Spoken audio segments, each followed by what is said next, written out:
welcome to Dorks Play Magic the Gathering. This is the beginning of round 9. I will be opening up the next set, Ice Age, and review it. Let me make sure the stream works properly.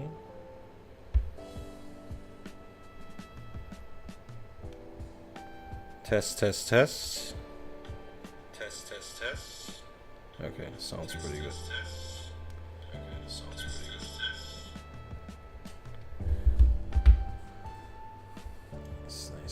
Nice.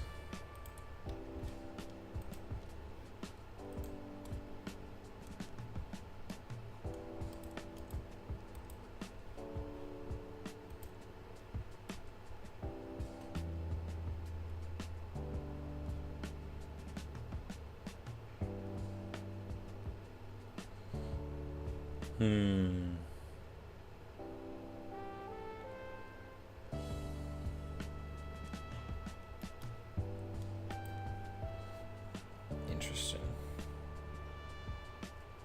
So only the YouTube ping works now. Oh well.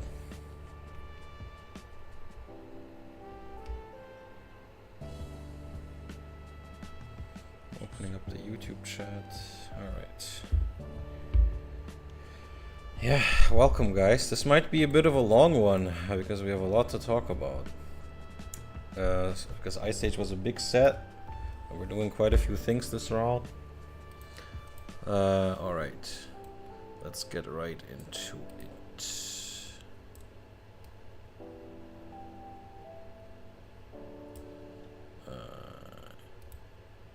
Right. On screen you can now see 1995 again. As you can see, we finished 4th edition. That was last round. That was a fun round. A lot of cool games. I'm not just saying it because I won. But yeah, cool. Red deck. Red deck does win. We now are in early June, where Ice Age came out, and yeah. First sealed play. This is going to be relevant because we are going to be playing that. And after that, it's going to be Chronicles, which is another reprint set. And nothing happened in between them. So the only changes, yeah, we're going to be doing that soon. We're going to be doing the 1995 United States National Championships. But before that, I wanted to point out there's no changes to the restricted list between Ice Age and Chronicles, so there's no changes to standard or anything, except, well, one big change, namely that as you can see, Ice Age is replacing the Dark. So standard is going to be 4th edition Fallen Empires and Ice Age, and you can see the US Nationals thing here, and there you go. So Chronicles. I mean, whether Chronicles... No, it doesn't matter whether Chronicles is legal, because it's reprints from Revised and some other sets that didn't make it into 4th edition. Chronicles was kind of like a DLC for 4th edition, which is why it looks so strange. Okay. Let's quickly get into Ice Age because, well... No, I guess the next thing I should discuss is how this round will work. So, yeah, so the 1985 World Championships, this was happening after Ice Age and around or before Chronicles, so this is why we're doing that now. The formats were sealed in Type 2. Well, only 71 players, that's kind of crazy. Yep. Alexander Blumke and Mark Hernandez. Yep, Swiss. It's crazy that Blumke only barely made it into the top 8 and then ended up winning.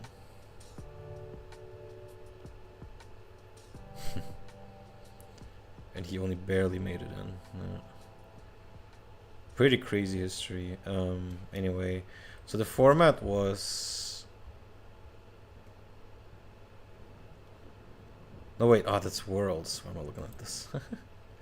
I meant this, but the formats are the same. Oh man, I confused myself. Anyway, so this was the US National Championships that you needed to qualify for Worlds. Yeah, so they played Sealed. And we're gonna play Sealed with a 4th edition starter deck, 2 Fallen Empires boosters and 2 Ice Age boosters, and 4 extra basic lands of the player's choice. Yes, we're gonna get basics in 4th and in Ice Age, and then we can pick 4 more. I hope it works out. This sounds pretty fun. We're gonna try this. We're gonna play Sealed and Standard. Yep. Chronicles wasn't legal yet, so that's why we're doing it now. And yeah.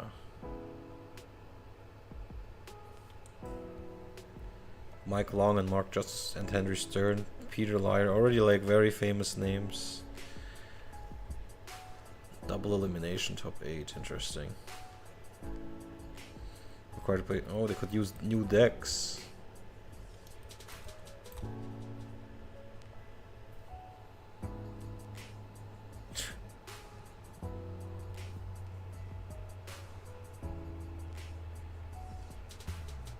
Shiva Dragon. That's crazy.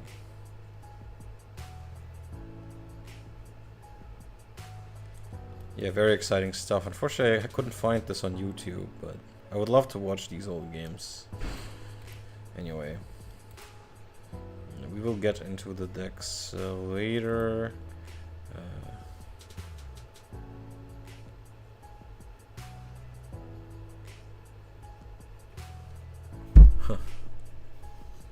Interesting.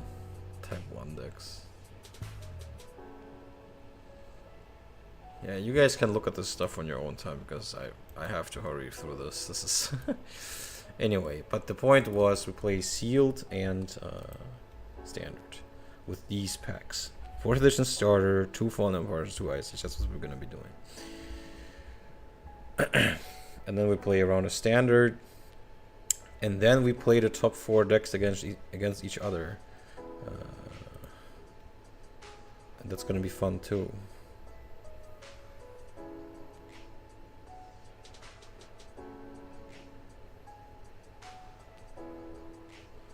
Interesting.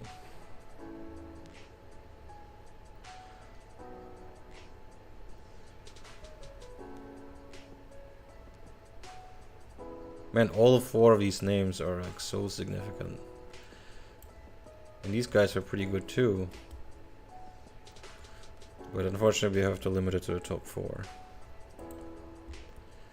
Yeah, so in a super special event, semi-final round, we're gonna be playing the top 4 decks against each other, and let's see if we can replicate events of that US Nationals, or if we're gonna have a new history.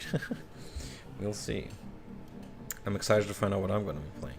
But let's start finally talking about Ice Age. So it's the 6th expansion, first set in the Ice Age block. We might be talking about that ill-fated block later. It's the first expansion. It's a standalone set, so it has basic lands as opposed to any other expansion until now, and a lot of reprints of staple cards. You're gonna see that Circles of Protections, Circle of Protection, Counterspell, Source to Plowshares. All this kind of stuff is in here with new art. This is the first set with new art of old cards. Old cards got new art. Dominaria's Ice Age, mechanically represented by Snowlands. Also kind of something that didn't work that well. Cumulative Upkeep and Cantrips. Brainstorm Necropotence. There's a lot of... Storyline features the struggle of many nations and tribes for survival during the Ice Age and introduces the Villainum Duel. Yeah, came out in June 95. 383 cards. 5 basic lands, Source Pressure, Giant Growth. Yep, I don't really like that new Giant Growth. Not that one. First person used the new white mana symbol from 4th edition. New tap symbol from 4th edition. Color hosing. Okay. and the symbol of it is a snowflake, symbolizes the Arctic nature. Ice-colored text box. Yeah, so this was originally Magic the Gathering was supposed to keep changing names from like Magic the Gathering to something like Magic Ice Age. That's how you see this was in development for a long time and delayed. And they released, I think, Legends in place of it. This was the first major huge update, like a new D&D campaign or something. Like this was the most significant new drop of like totally mechanically unique, different feeling cards. I mean, Legends was also a really big dump of new cards, but it was kind of like a side grades thing and people's D&D characters. Ice Age was like, okay, this is like a big step in the Magic storyline. This is like the most significant set really since Alpha that they updated the game with, or at least it was intended to be. Yeah, 60 card starter deck, 15 card boosters, just like usual, with basically the same as 4th edition, right? Foil wrappers and artwork, Jester's Cap, Direwolf, Scaled Worm, Pygmy, Alsaurus, and Karplusan Yeti. This one is a bit weird. This is the Karplusan Yeti art, even though this isn't the Yeti. Yep. First set to have a pre-release. I can't really find much about this. But yeah. So on the continent of Teriziare, where the Brothers' War had taken place, yeah, the Silex Blast, which we heard about in Antiquities, and which darkened the land in the dark. Slow creep of glaciers, the mighty gales of blizzards, the numbing cold of lumpy winters all combined to make Dominaria a dark and frigid world. All the major civilizations of Teriziare had been destroyed by either the war or the ice. New cultures arose on the ice, fighting bitterly for survival, but when the necromancer Lim-Dul unleashed a horde of undead, old enemies were forced to work together and be overwhelmed. Largely on Norse-style mythology and culture, you can see barbarians and undead. Largely Scandinavian and occasional runes and Norse-style clothing, armor can be seen in the art. That's pretty cool. Kind of like a proto-Kaldheim, I guess. This is trivia. Did I look at this? Yeah. The prompt by the magic of the Planeswalker / Rock and Tevesh Zat of realize cast a world spell to end it. 2,000 years, damn.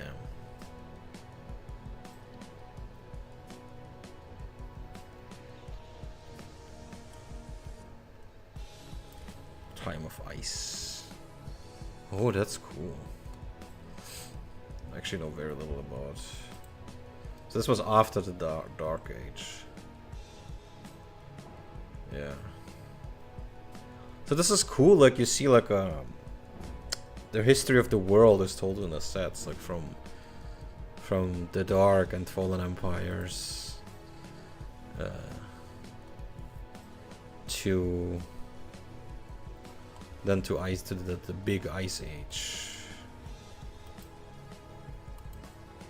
Okay, let's not get lost because we really this stream is going to be 5 hours if I don't hurry up. Yeah, so Lim-Dul is a name, and Frail Eyes, Teriziare. There's a setting for the expansions: Antiquities, the Dark, Ice Age Alliances, and Cold Snap. Urza's Block and the Thran. Yep, Thran Empire, the Brothers' War, Dark Age. There's a lot to read. This is some really cool setting. And then Ice Age, the Adaka Waste. Yeah. Pretty cool stuff. Okay. Okay, this is the novel.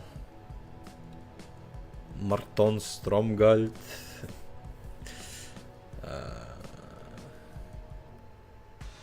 Probably a lot of these things aren't canon anymore.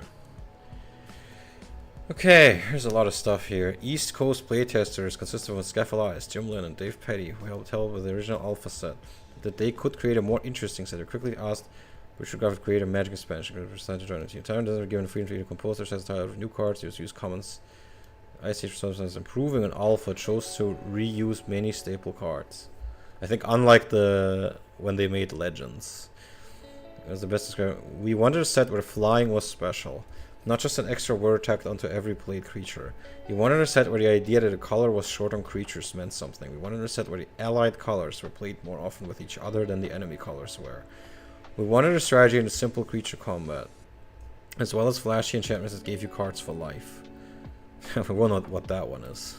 We wanted games to last longer. We started designing set Magic Arena was too fast with unlimited card restrictions and have more turnabouts. After Alpha Edition was published, we realized the players would ravenous new cards and would not attempt stomach reprints of combos they'd already seen. Yeah, they didn't like it when that happened in... where did that happen? Where were comments reprinted? In I mean, revised and 4th edition are obvious, but I don't think anything was reprinted in the Dark and Fallen Empires or Arabian Nights or Antiquities. I think that's... Oh, was there reprints in Legends? I think there were functional reprints, but reprints? I don't remember. I don't think so. The presence of the reprint comic has lead to the delayed release and the redesign of Ice Age. Yeah, I guess because it had reprints, they're like, okay, let's not publish it now and let's put Legends in its place. So I guess this was supposed to come out in '94, but they delayed it a year or so. Both good and bad. More cards, some which were slated to replace reprints, and it was last minute untested editions.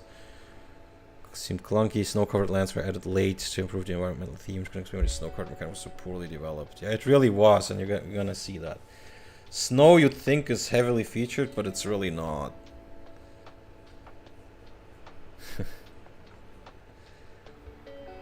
Common reprints delayed the reason why the timing for a standalone expansion was probably fortuitous as to take time to collect. Yeah, okay, blah, blah, blah, blah. The standalone style of this expansion was hotly debated at the time, and it then proved to be a solid idea and important to the game. Proved that players would eventually accept some reprints in an evolving game. Well, yeah. Here's some ads. In the frozen wilderness of the Ice Age, you will face powerful wizards, battle savage beasts, and encounter heroic warriors. I mean, the unified theming of this was pretty cool.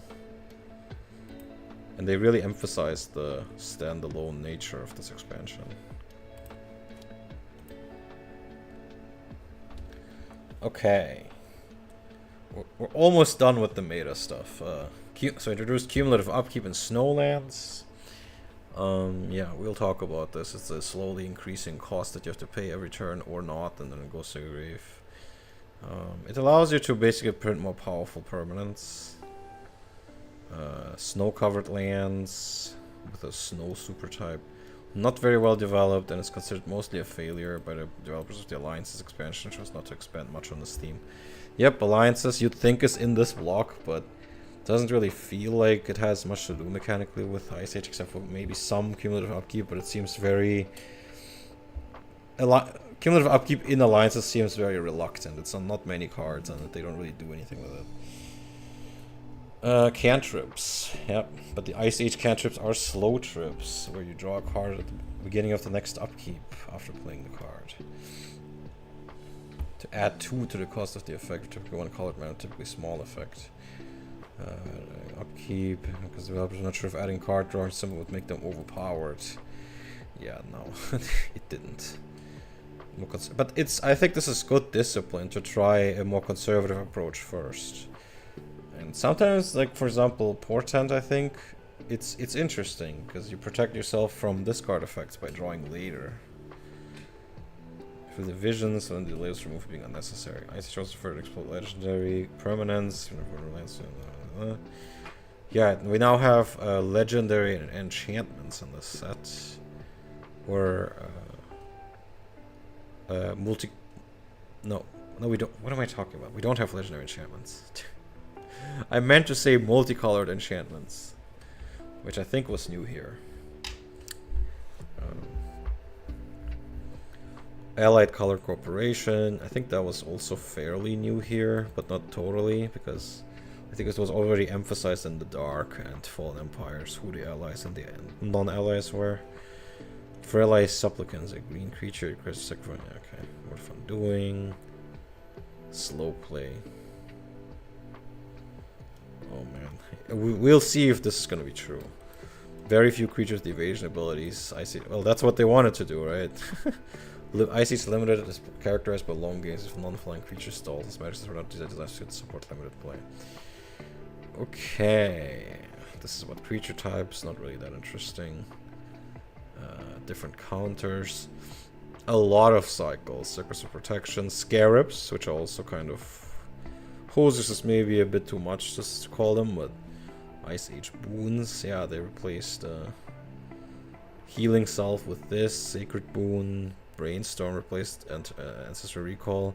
Dark Ritual is of course back for the next 15 years. Incinerate replaces Lightning Bolt, and Giant Growth is Giant Growth with art that I don't like very much. Monocolored, yeah, these are crazy. I love Anarchy, and I'm sorry, but as a red player, I need to have Anarchy in my pool. Thought Leech, Justice, this one also is pretty intense. The white ones are pretty intense, but so is Stench of Evil.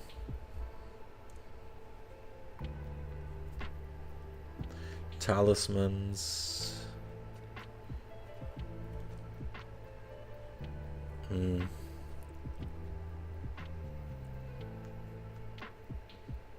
not sure what this is used for. Untapping permanents. Monocolor effect benefit require one of the color's allies.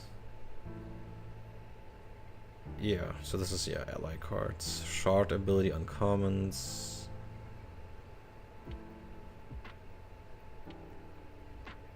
Yeah. Makes sense, makes sense. We'll look at them later. Depletion lands, yep, these are important. Well, somewhat important.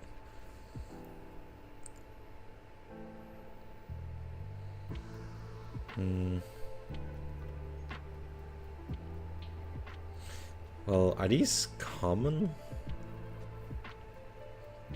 Or what? Oh, they're also rare. Yeah, that's definitely a mistake if you make the Pain lands rare, which I also wouldn't have done. Yeah, so they still make dual lands rare, which I really disagree with by this point, especially if they're weaker than the.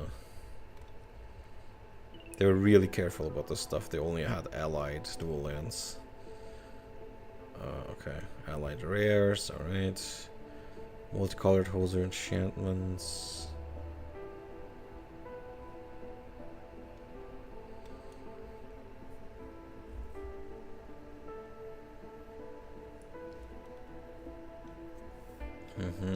A lot of Hosers. Shard rares. Allied with Anathirt.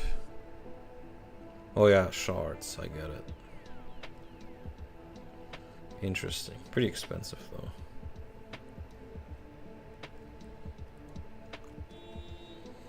A lot of pairs, man. There's a lot of. Oh yeah, Order of the White Shield and others. Yeah, there we go. Sacred Torch and Cabal. Yep. Hydroblast, Pyroblast, Thunderwall, Wall of Lava. Yeah, a lot of the stuff feels a little bit like Alpha. Sea Spirit and Flame Spirit. Yep. Water and Fire Elemental. This doesn't make, I mean, why does this water, what is this water breathing? Wind Spirit and Stone Spirit. Wrath of Merit Lage. Curse of Merit Lage.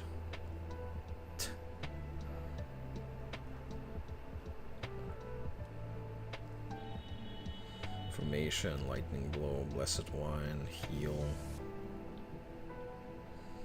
Infuse, Spoils of Evil. Spoils of War, Minion of Flesh Rag, okay.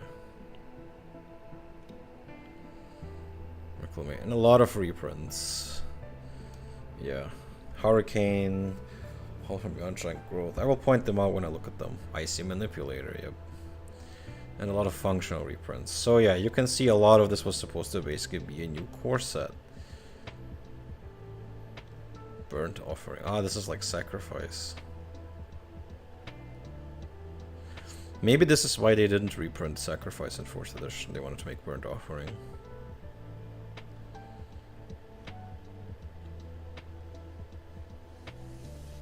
I see, so this makes only black. This makes black or red.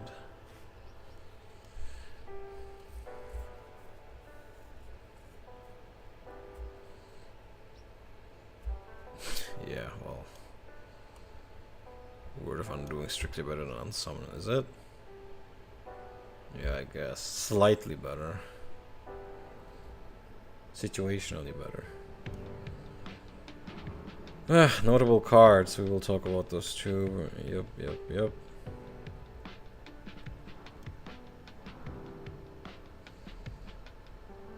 A loop with any 0 mana.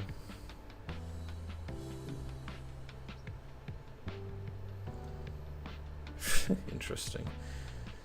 Fintorn Elves, Ludens of Grandeur, yep. Incinerate, Justice Cap.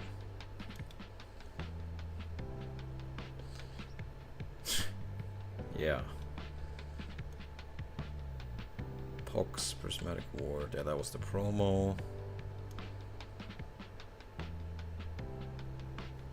Pyroclasm is a really good design. Stormbind is pretty nice. There's a Spawble.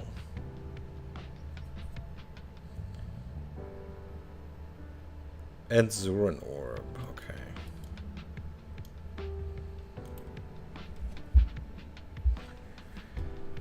Okay, well, I'm sorry for rushing through this, but this is gonna be 5 hours if I don't.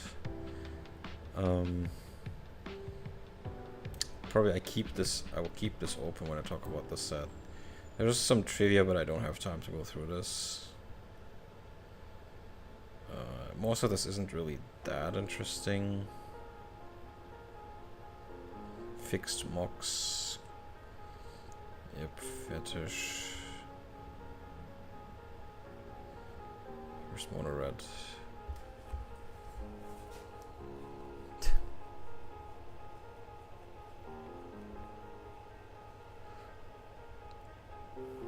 Oh man, there's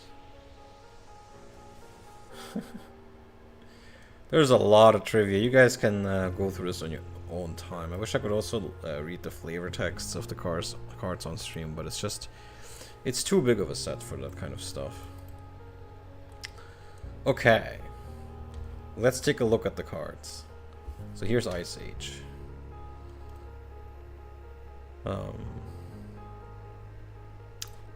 These are the white uncommons. Let's take a look at the white commons.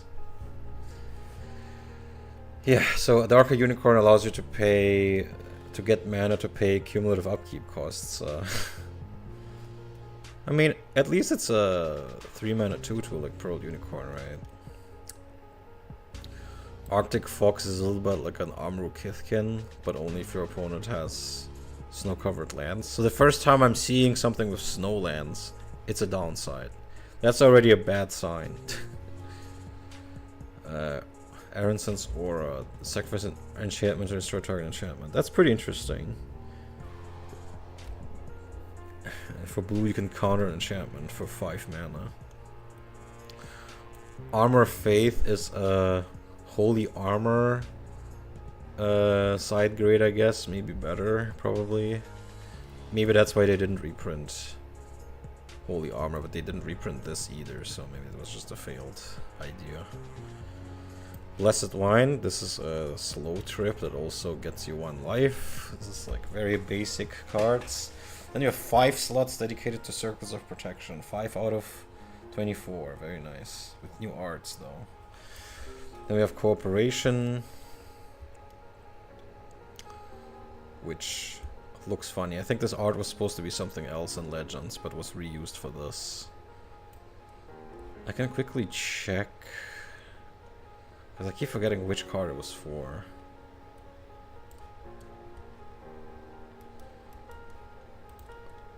I remember reading about this when I was doing the trivia of, I think it was Legends. No. Maybe it was the Dark? I can hardly imagine that. Nope. Is it Fallen Empires? No. I don't know. Maybe I'll remember later. But there you go. Then we have a Death Ward reprint. A Disenchant reprint. Elvish Healer is like a Semite healer side grade that heals or prevents damage to green creatures even better. Filgia I don't know how to pronounce this.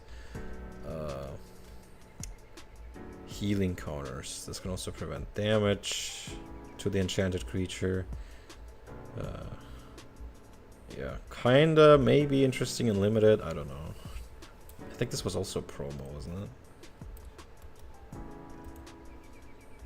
Yeah, that's why it has the old symbol. Heal prevents 1 damage and slow trips. Why is this? Why is this 1 mana and this is 2? It makes no sense. Wait, what? Kelsinko Ranger. This gives a green creature first strike. That's kind of okay, I guess. Gildaran Guard is kind of okay. Is this a human? Yes. This. Are you sure? I mean, this looks closer to an orc. I don't know, man. Yeah, it can give things. It's like a bad, really bad Wailuli Wolf. Really bad. Like way worse. Kildoran Sky Knight has banding, flying, and first strike. It's interesting to make that a common, but really bad stats. Kildoran Warrior. This is literally a reskin of Banalish Hero. Prismatic Ward, that was the other promo. It just prevents the damage to a creature. Rally, a blocking creature gets +1. Shield Bearer is interesting. 0/3 banding. And warning. So what can I say about white commons? It's not that interesting compared to alpha. I mean, the creatures are very modest. There's a strong theme of preventing damage. And there's still quite a bit of, well, some banding. We do see first strike and flying on commons. This is like, honestly, this is like Mesa Pegasus with banding, with first strike for 1 more mana, which is maybe not bad. Yeah, and quite a bit of yeah, this can give banding. Quite a bit of theme of allying with blue and green. So you can already see that on commons. That's interesting. Let's look at uncommons. And here we have the 5 Scarabs. Battle Cry. And yeah, so this is already the second card. It's like for mass blocking. With banding, this is of course decent maybe. I mean, these are cards for limited, to be honest. The Scarabs give a creature +2/+2 as long as your opponent controls cards of that color. I'm not sure this should be 5 slots, but it's fun. Cold Snap. So again, you're punished for playing Snowlands. I don't really understand why they need to go that far. Drought is pretty insane. It makes it so that your opponent has to sacrifice swamps to play black cards. This is honestly maybe even more intense than Conversion, but this is clearly inspired by Conversion. Hallowed Ground. I think this was played a little bit competitively to protect your lands from land destruction, like Armageddon. Maybe even your own Armageddon, or get you in a better position for balance or for land tax. There's actually a lot of reasons to play a card that does nothing except bounce your own lands. 1/3 for 2s with a small downside is kind of okay, maybe. I don't know. Hymn of Rebirth is like Resurrection, but it works from any graveyard and costs 1 more. This is maybe alright in limited, but the creatures are so modest, so I'm not sure. Justice is another conversion side grade that makes you, like, if you're damaged by red spells, you deal that the same amount of damage to the controller of that spell. Yeah. Yeah, I think that's pretty strong. Like, inflicting that same damage to them. Like, that's pretty nice. And at least the game continues, right? But the red player can very quickly.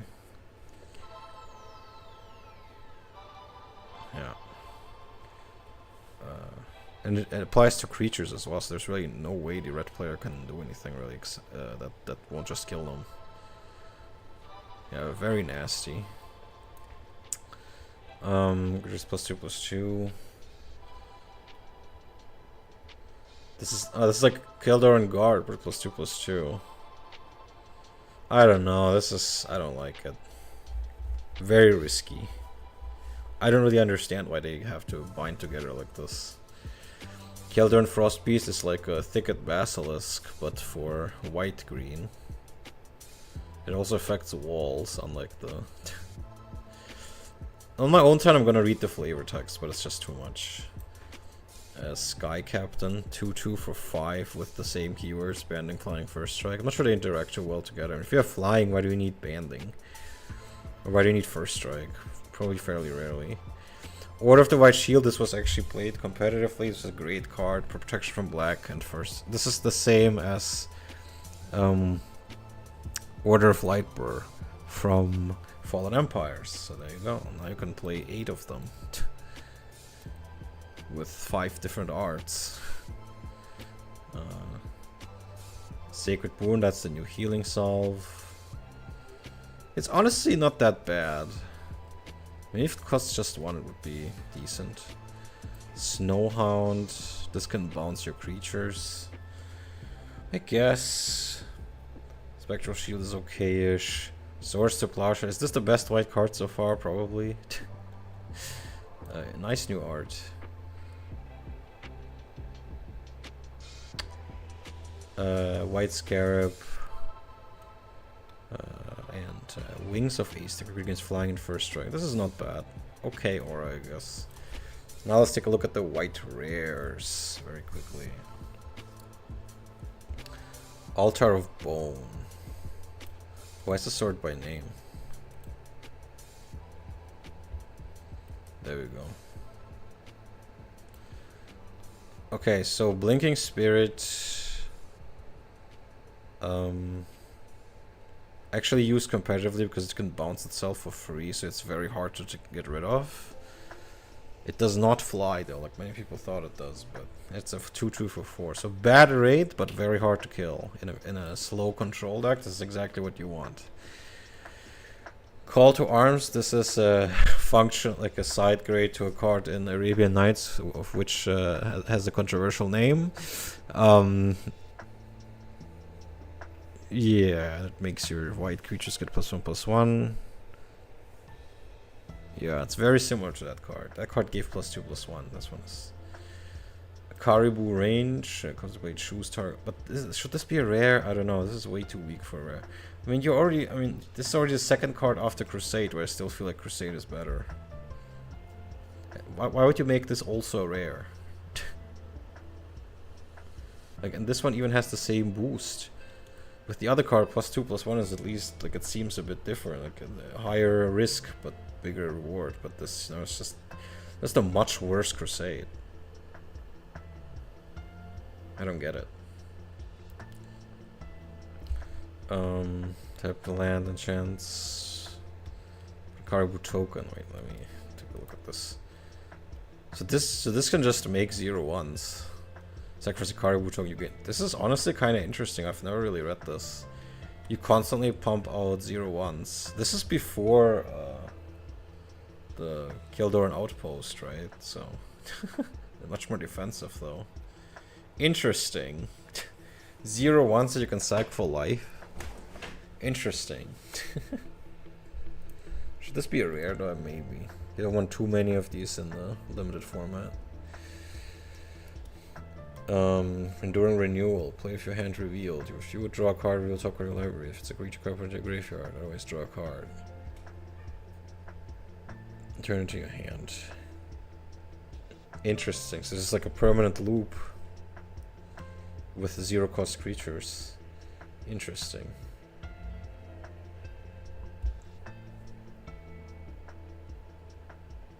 Interesting. So you can't draw new creatures, but the ones that you have keep coming back. Cool art too. Energy Storm. This is a great sideboard card against the red, obviously. It even stops flyers. This is really cool. I think this should have been maybe been uncommon. It's a much more modest holder than Justice or like why is Justice the uncommon and this is a rare? This even has cumulative upkeep. I don't get it. Is this because this is more experimental? Banding and draw a card. Okay, interesting.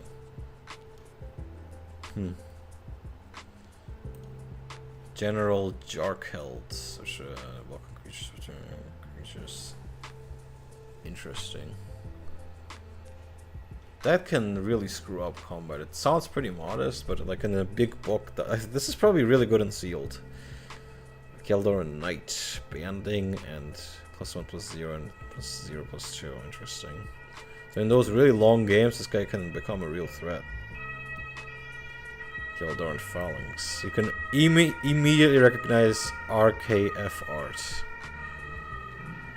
Banding and First Strike, 6 mana, 2/5. Jesus Christ. Probably good and limited too. Maybe white is not bad and sealed here because all the banding. Banding is extremely strong and limited. Especially with so little removal. Until from unblocked creature. I see, so this is why they didn't reprint Veteran Bodyguard. Isn't this literally the same card? Oh, it needs to tap. Okay, it needs to tap for the same effect. Interesting. Weird. Lightning Blow, yep, gives First Strike and Slow Trip. Lost Order. But why is this a rare? That makes no sense. This could be a common. Why is Lightning Blow a rare? That's insane. Why is Keldor Knight a rare? I disagree with so many of these rarities. That's maybe the most glaring thing about it so far for me. I would make Justice a rare and Drought a rare, maybe, and not these things. Power and toughness each equal to 1 plus number of creatures target opponent controls. That's pretty awful. Maybe good and limited. I don't know. Mercenaries. Maybe free to prevent that. What? It's a free 3 for 4. Why does it have a downside? That's interesting. Nice flavor though. You can pay to make them not attack you. Or not damage you. Order of the Sacred Torch is pretty intense. You can counter black spells. Seraph is like Krovic and Vampire. It can take control of the creatures that it defeats, I think. Yeah, that it damages. And kills. That's crazy. Yeah, this is like Krovic and Vampire. 4/4/4/7. So white gets this effect at much higher cost, but also this has flying and 4/4, kind of like Sarah Angel. I'm not sure I agree with this design. It's kind of weird to have in white. Okay, now all the gold cards that have white, Altar of Bone, I think. Look through your library for a creature card, put a card into your hand. That's not bad. This is a tutor for creature. This is like Worldly Tutor, where it goes directly to hand and requires a sacrifice. I'll sacrifice one of those Caribou tokens. Chromatic Armor, a Slight counter. Slight. Any damage dealt.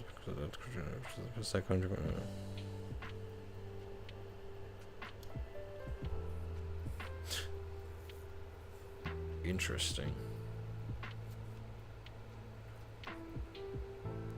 So it can keep changing what it protects against, but it costs more each time you change it. Weird.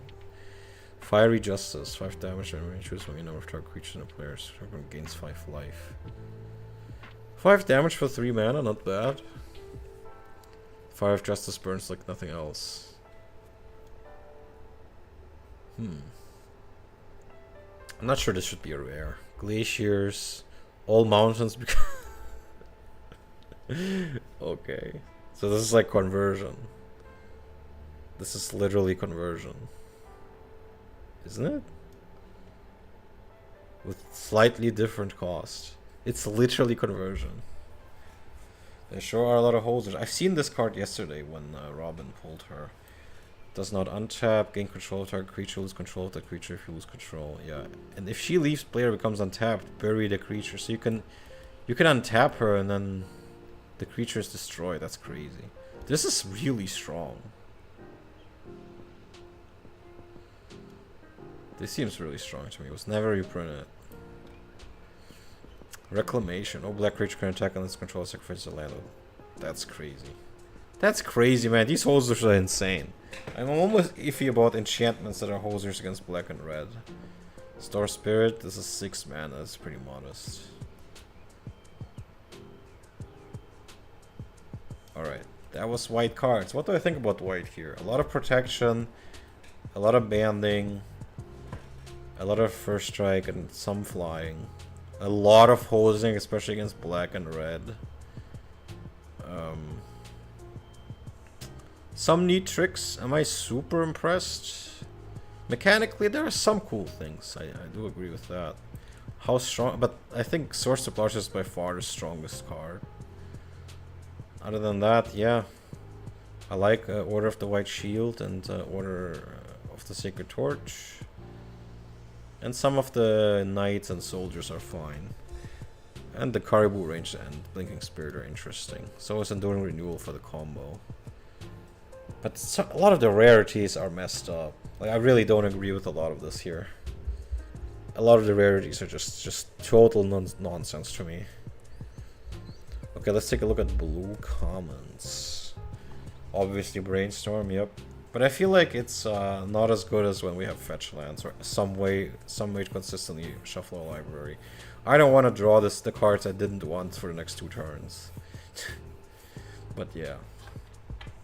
So it's not that good yet. Arn Yacht's Ascent. It's flying until end of... That's very modest. Moldovan Shaman can change color words on white enchantments, which is really strange for a common. And it gives them cumulative upkeep. Very strange common. This should be a rare. A bad rare. Look at target player's land jug. Oh, okay, this is just looking at... Okay, interesting cantrip. There's Counterspell at common. Here's Enervate. Tap target artifact, creature, or land. And okay, it's a cantrip. It's like a... what's it called? Not fiddle.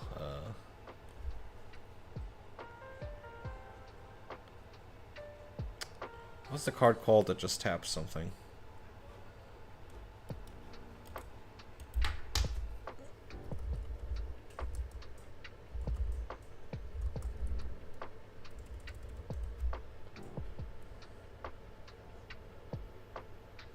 Twiddle. There we go. Twiddle.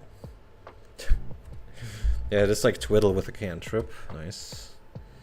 Also tap... I think it's the same target, so... Okay. Errant Minion. Our creature's controls upkeep. Errant Minion deals 2 damage. So it's like... what's it called? Reach damage... This is like erosion, but for creatures, kind of like Wanderlust, but you can prevent it. Kind of like erosion. Yeah, that's weird. Weird to put stuff like this into blue. I guess taxing is blue, but still. Essence Flare. Each gets +2/+0 to each of us. Okay. That's also very strange. It's like Unstable Mutation, but without the toughness. Wait, but the creature only keeps losing... It's -0, -1 counters. That's very strange. Honestly, this might be worth using Unlimited. This might be worth using. Also, obviously, the art is crazy good. RKF. Hydroblast, kind of like a slightly different blue elemental blast. The difference is that they check on resolution if the target is still red or blue. Illusionary Forces is like illusionary... What are they called? Something, the 4/1 from Alpha. Wait, this is a... Are these still commons? That's a common? I didn't know Hydroblast and Pyroblast are commons. Were they commons? And I think they were, actually. But I think I'm confused because Hydroblast is gonna be an uncommon in 5th edition, am I right? Yes, that's why I was confused. Yeah, there you go. So they become uncommons in 5th edition, which is rather... Well, not that soon, but somewhat soon. The next reprint. I didn't know Illusionary Forces is a common. That's really strong and limited. Much stronger than blue otherwise would be. 4/4 for 4 with the cumulative upkeep and flying. In limited, that's not really that big of a downside. I mean, 4 power. I mean, and especially if you consider there aren't many flyers in this set.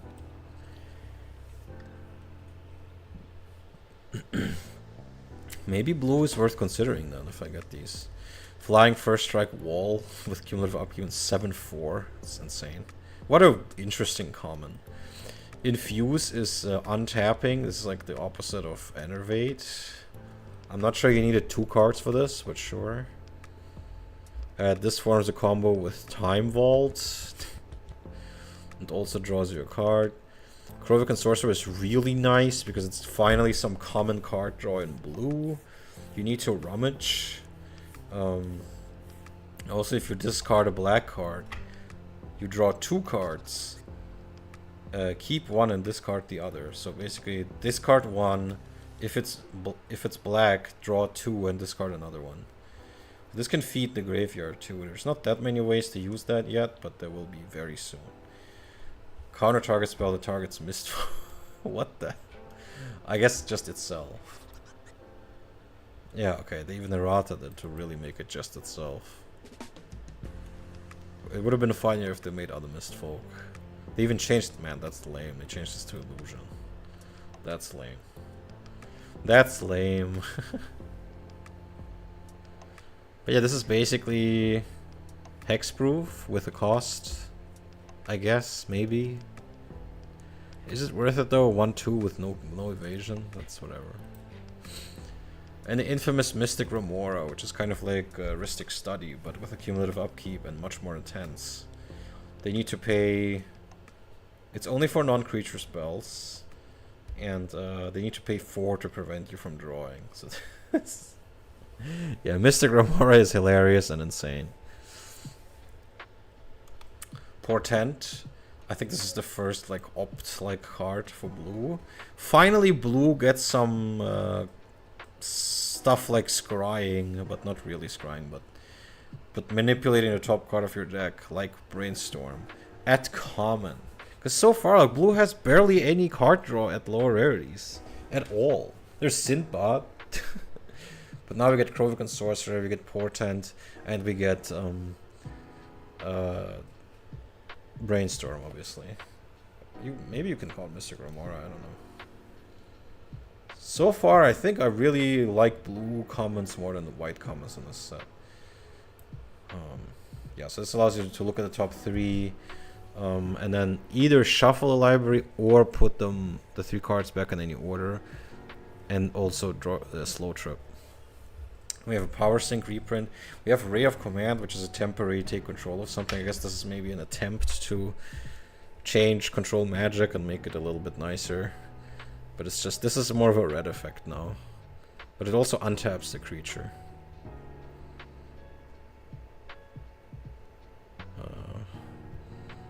Sorry, I got a message. I'm gonna very quickly take a look at...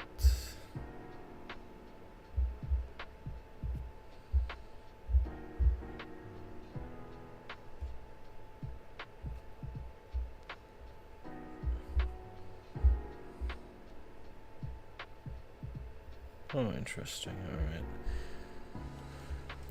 Yeah, so Ray of Command would have been a red spell now. I think there's even something literally like it for 4, maybe even for 3. It gives it haste, and when you lose control of the creature, it is tapped. Very interesting card design, actually. It untaps, and if you lose control, it's tapped. That other cards don't really do that. The red ones I was thinking of. Ray of Erasure is a mill, very modest mill with a cantrip. Snow Devil, target against flying as long as you control any snow-covered lands. The creature also against first strike. Interesting. So, is this the first card that rewards having snowlands that we're seeing? Yeah, giving flying and. Oh god, Snowfall. This is a meme card that just gives you mana that you can pay to pay cumulative upkeep, but it itself also has cumulative upkeep, so it's kind of. I joke that you play this just so you can pay mana to pay more manas. Like it's goddamn awful, dude.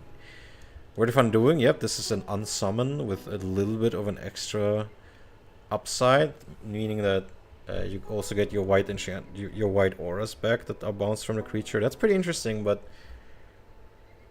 yeah, I mean, I'm not sure how many white auras you play in a deck with bouncing, but alright. Zord Enchanter, this is the black side of blue's allyship. Target player chooses and discards. Yeah, this discards card. This is like what was that called? A scepter that discards. Yeah, can you use it during your turn? This is definitely an analog to that scepter. Disrupting scepter. But this guy only costs 2, and then you need to pay 3 mana to do it. The scepter was 3 and 3. But it also has a creature, so it's easier to remove. But I think this is very... Maybe this should be an uncommon. This is a little bit... This seems a bit too strong for me at common. But who knows. It does require 2 colors. Zurin Spellcaster is literally Prodigal Sorcerer. So now you can play 8 of them. I do like the art though, it's not bad. So yeah, I'm actually like, I'm much more impressed with the blue commons. I feel like blue is the color that they really paid attention to at the time, because it was just really strong.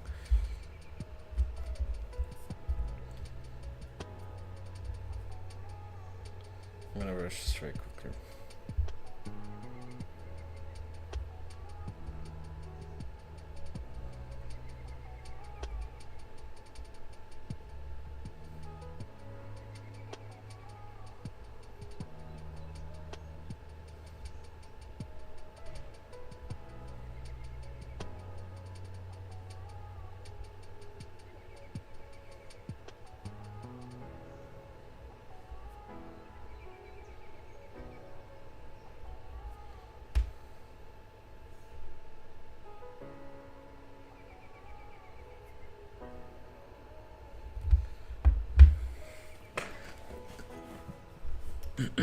Alright. So I really like the blue commons. Pretty cool, pretty cool. There's finally some common card draw, some pretty strong rated creatures. I mean, 4/4 for 4 with flying. And the only downside is cumulative upkeep, 1 blue mana. I mean, it's gonna take like 3 turns until this really hurts. I think Unlimited Illusionary Forces are really maybe one of the best commons I've seen so far, to be honest.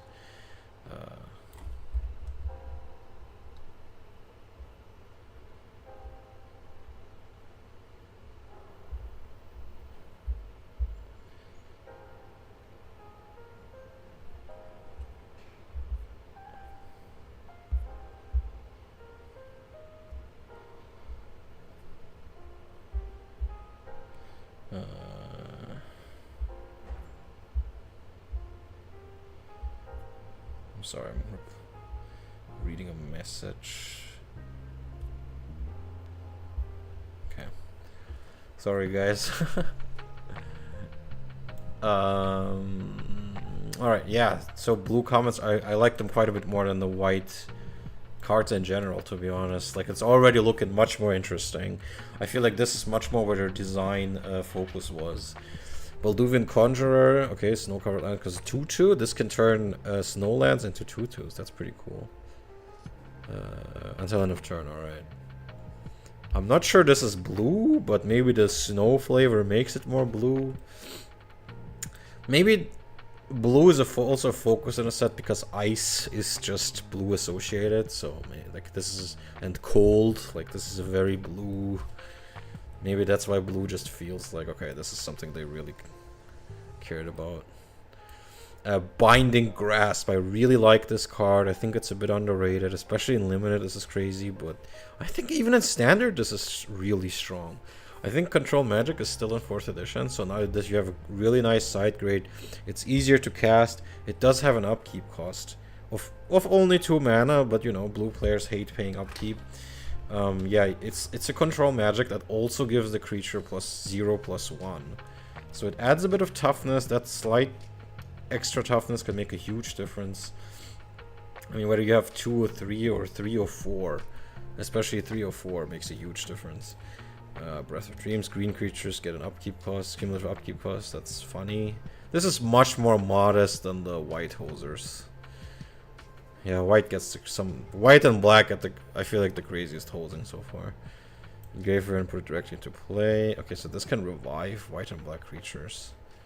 But it also has cumulative upkeep of 2. Yeah, that's terrible. And also exiles it. That's...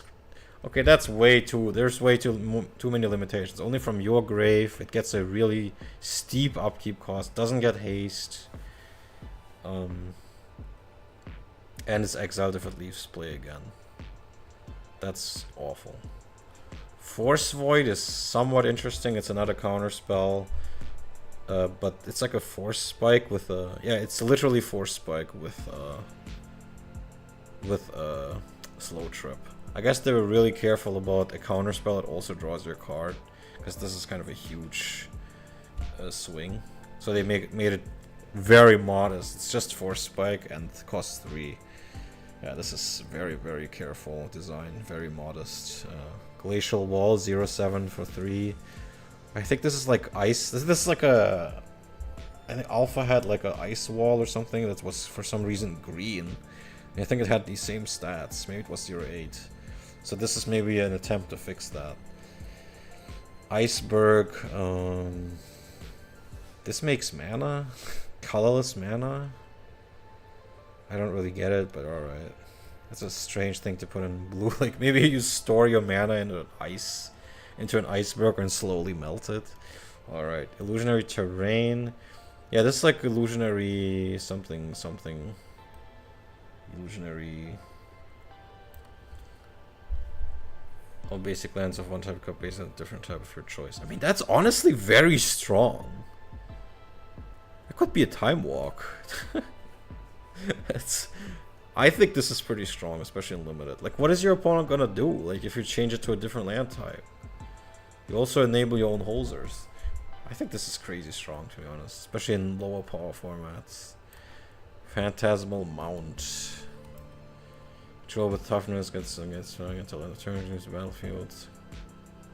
So this is like the Kildoran Guard, but it gives flying as well. Interesting. This is like a steed. This is like a mount. Interesting. This is like a flying mount. This feels a little bit like the Lizards, doesn't it? Now that I think about it, like it binds them together and gives the creature an ability. Interesting. Yeah, Sea Spirit is like the new water elemental, kind of, sorta. But like this doesn't make any sense to me in blue. Silver Ernie, I don't know. Flying Trample, that's a strange one. That's a weird collection of birds in here with a lot of keywords at a very high cost. Change text target spell or permanent, replacing all of one color word with another. Counters black, counters blue spells. Sleight of Mind. I was just about to say, is this just Sleight of Mind? It is literally Sleight of Mind. It's a reprint of Sleight of Mind. It's this card. But they made it an uncommon now. Okay, I agree with that. But then they made it a rare again in 5th edition.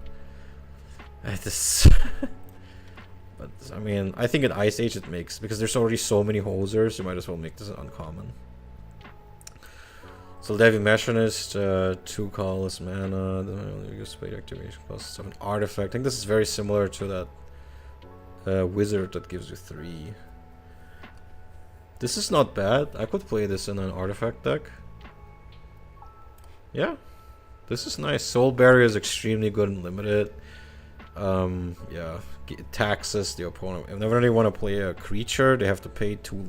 They take 2 damage or pay 2 mana. So this is really, really good and limited. Thunderwall 0/2 that can make... Okay. That's not bad. This is probably pretty decent and limited as well. Updraft, I think this is a jump with a slow trip. Probably pretty decent and limited as well. Wind Spirit. Can have a block bonus. Is this literally Menace? Yeah, it's Menace. Why does this have Menace? 3/2 Flying Menace for 5. Probably good and I mean, honestly, knowing that there's very little flying in the set, blue actually got a lot of flyers. Maybe blue is the only card that gets flying. since white didn't really, except at very high cost. Some of those 5 mana birds with top 5 cards, put one of them into your hand, put the remaining 4. This is also really nice. Diabolic Vision. Whoa, bury target creature. Creature control may counter this, paying that creature's toughness and life. This one I'm not sure about. Not sure about this one. Is this really worth 3? And unreliable removal? I would rather play Dark Banishing over this. But who knows? Like, if you want to bury a creature, you really want to bury a creature. This makes a creature not be able to be the target of spells, and gives it some toughness. It's kind of unremarkable. And yeah, I think we already saw these cards because they're also white. Okay, rares. I'm so far pretty positively surprised by blue. Deflection, I think this was a popular card.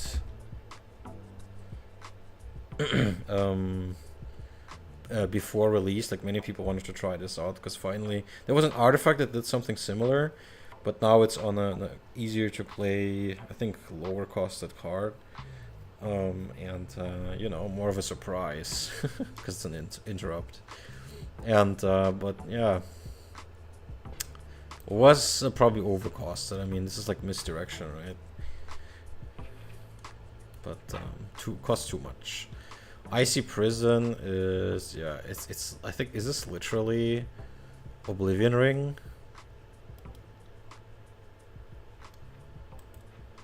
Exile target creature, you shop your sacrifice turn, any player pays 3. Okay.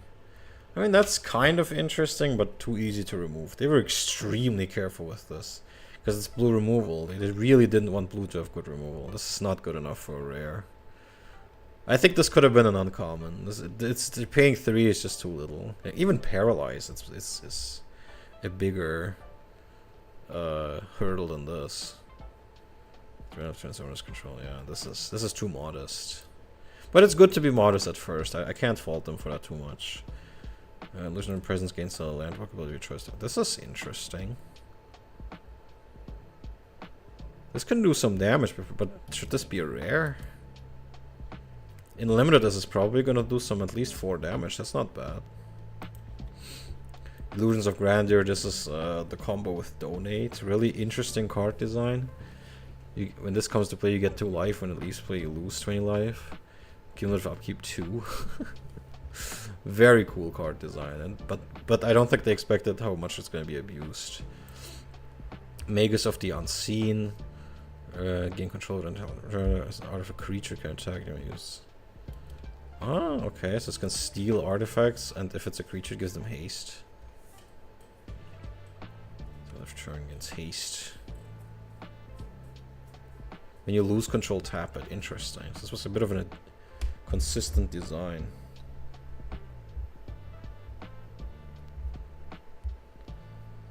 Okay, let me go back to this. Just in case I missed something, but I don't think I have. Okay, I'm looking at the Twitch chat again. And we're streaming for 1 hour. I think we're... Yeah, I think we are... Good thing I hurried. I wish I could talk more about the flavor text and stuff, but...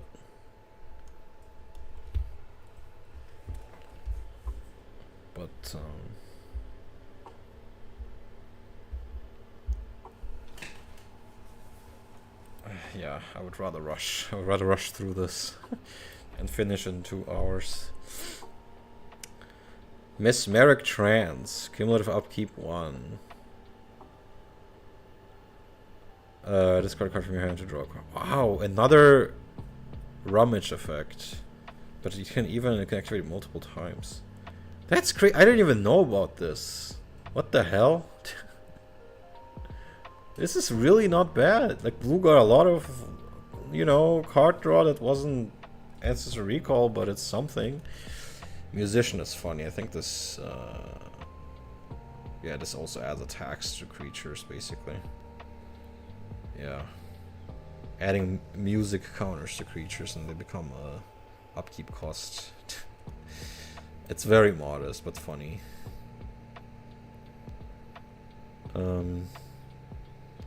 Play choose target land you control.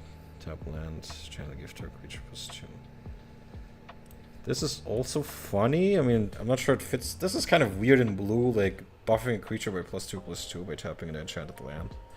I mean, this feels much more green, kind of like a Pendle Haven thing. And with cumulative upkeep, cost 2, so it's going to cost 4 next turn, and then 6. I mean, this is very modest, but I think this is really good and limited. And it does something that you wouldn't expect against blue, like Polar Kraken, of course, the mandatory huge blue random creature with downsides. Comes to play tapped, sacrifice a land, costs 11, has 11/11. Okay, yeah, this is huge, but I mean, honestly, funny. Maybe in limited is pretty strong. Oh yeah, there's also, these are rares, I forgot. Yeah, Musician being rare, that's crazy. I disagree with a lot of these rares. But you know, maybe they're less egregious than the white ones. Reality Twist. Normal plains produce red, swamps produce green, mountains produce blue, white, and forests produce black. Yeah, that's insane. This is like that artifact. Like, they released that in this set as well. I'm going to talk about it later. This is really funny in Commander, I guess. Shift. Change the color. This is funny, I guess. 4/2 for 5, though. Sibilant Spirit. This is a Mahamoti Djinn. Functional reprint, I don't know. It has a, it's easier to cast, but it's a huge downside. If this attacks, the opponent may draw a card. That's pretty bad. But maybe it's playable in limited, but because the quality of cards they draw is way worse. And it's a 5/6 flyer in a set with not many non-blue flyers. Winter's Chill. Ugh, this is one of those long card texts. Greater number of snowlands. Okay. Can creature each of this creature control may pay 1 or 2 if the player doesn't start a creature out of combat. Whoa. Pays only 1 per no combat there. Okay, interesting. Interesting. So finally you're rewarded for playing a lot of snowlands. It does make sense for it to be in blue. Tap all red creatures, not untap. That's crazy. That's crazy.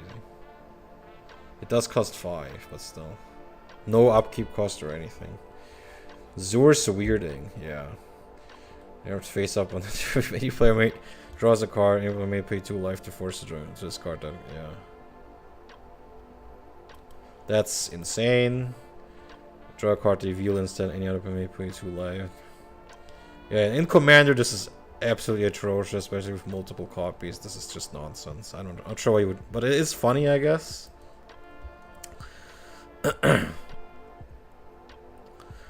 Elemental Augury. Like top 3 cards of target player's library. Put them on the top of that library. Interesting. This is like, yeah, scrying, kind of.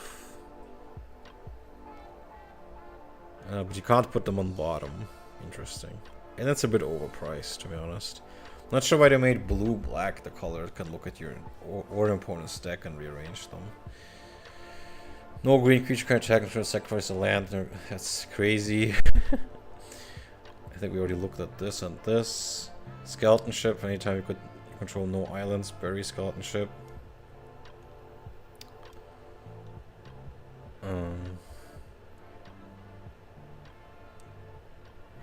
Bury, put it on center. That's funny. That's like a ghost ship reference, I guess. Skeleton Ship. Huh.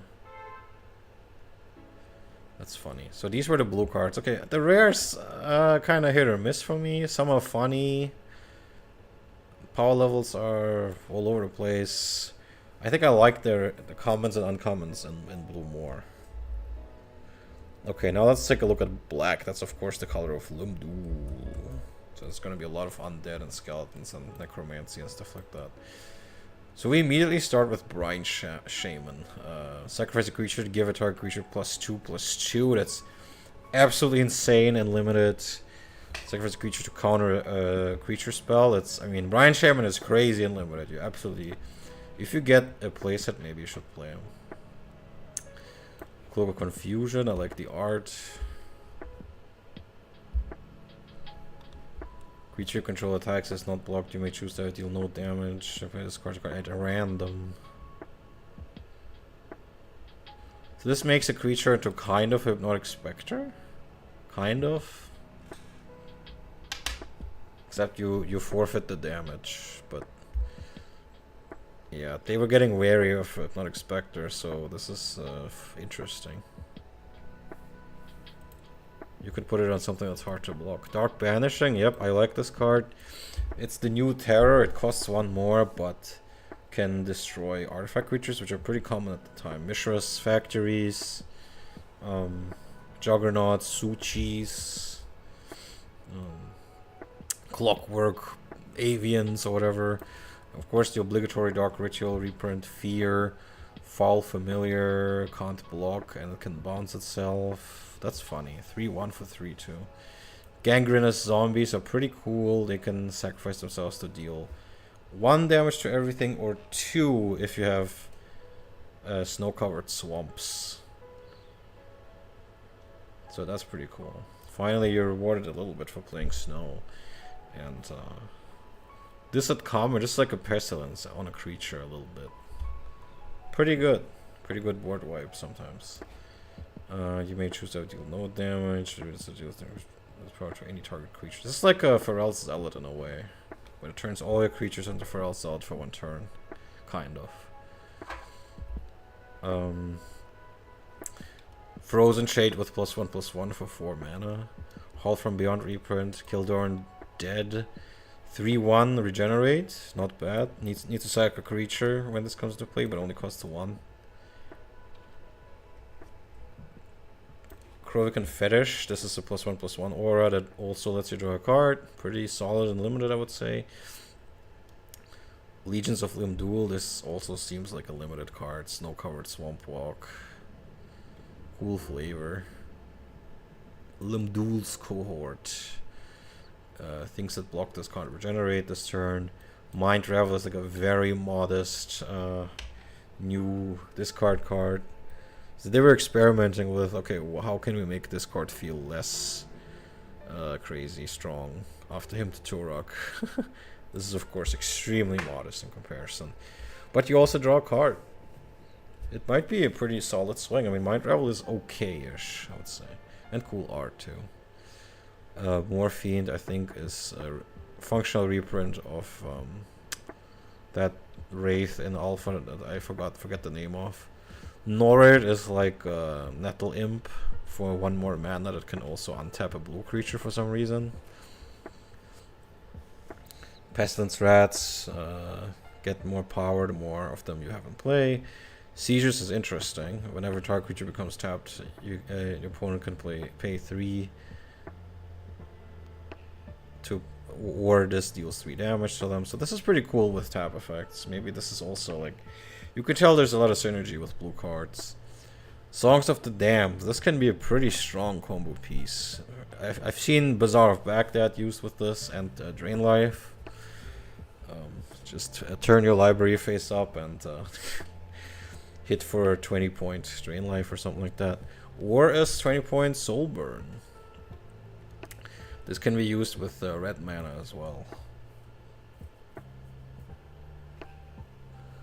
Soul Kiss, I think, is fairly strong and limited. It can give the creature the enchants +2/+2 up to 3 times per turn, but you pay 1 life for each activation. I think in limited this is pretty strong. Touch of Death is very modest. It's 1 damage to a player, and you gain 1 life, and you draw a card at the beginning of next upkeep. And it's like a slow trip with a very small drain life. Black, yeah, there's a lot of cool stuff here. Dark Banishing, Dark Ritual reprint, Gangrenous Zombies, Kildorn Dead. Yeah, there's a lot of interesting stuff here, you know. I think black is also a centerpiece color of this set because of Limdul. Let's take a look at the comments. There's a lot of cool stuff. I'm already seeing a lot of really cool stuff. Abyssal Spectre is like a much more modest Hypnotic Spectre for 1 more mana. It has 1 more toughness, but the card that's discarded is not random. The opponent can choose it. So, It's much more modest and costs more, but you know, I think they were feeling okay. I'm not expecting it's probably not gonna stay in the format for long. We need a little bit of a more modest one. I kind of like the you know, carefulness here. Ashen Ghoul is a pretty cool combo card. Ashen Ghoul can come back from the grave for just 1 black mana. And has haste, so we again get a black haste card. It's kind of like Nether Shadow, but with 3/1. And he needs to have like what, 3 creatures on top of him. Yeah, so this also cares about the order of cards in your graveyard. I think this is one of the first, next to Nether Shadow, that does that. Dance of the Dead is like Animate Dead, but I think it has an kind of an upkeep cost. You need to pay 1 and black to untap the creature, and it gets +1/+1. Yeah, and it doesn't untap. You need to pay for it to untap, but yeah, other than that, it's like instead of -1, -0, it gives +1/+1. So that's pretty interesting to me. Same cost. I think I might use this over Animate Dead. I mean, I find the boost to the stats appealing. And maybe I should be more concerned about the upkeep cost, but I'm not. Demonic Consultation is one of my favorite cards in the set. Because the sheer flavor of this. So it's like a 1 mana Demonic Tutor, but it's much riskier. You choose a card name, and you exile the top 6 cards of your library. So you exile the top 6 no matter what. And then you keep exiling cards on top of your library until you find the named card. So this encourages playing 4 copies of something, and not just look for one-offs like Demonic Tutor does. It's not looking for a silver bullet, but it's looking for a consistency. And I like the extreme risk. It does feel like a Demonic Consultation. You could just lose the game. I mean, you could just exile the copy that you're looking for with the first 6 and just lose. And it's a 1 mana instant. Like, it's crazy. You pay with your deck. I like it. Drift of the Dead. Power and toughness equal to the number of snow-covered lands. Okay, that's a pretty simple design. I think this Electoris Lemur had a flavor where the artist didn't really understand. Like, he confused Lemur and the other ghostly Lemur. Flying and... okay. Because this can give itself flying. So this is pretty good in a set with very little flying. So this is probably an actually strong limited card. Icequake. This is the new... well, green had Ice Storm. This is very similar to that.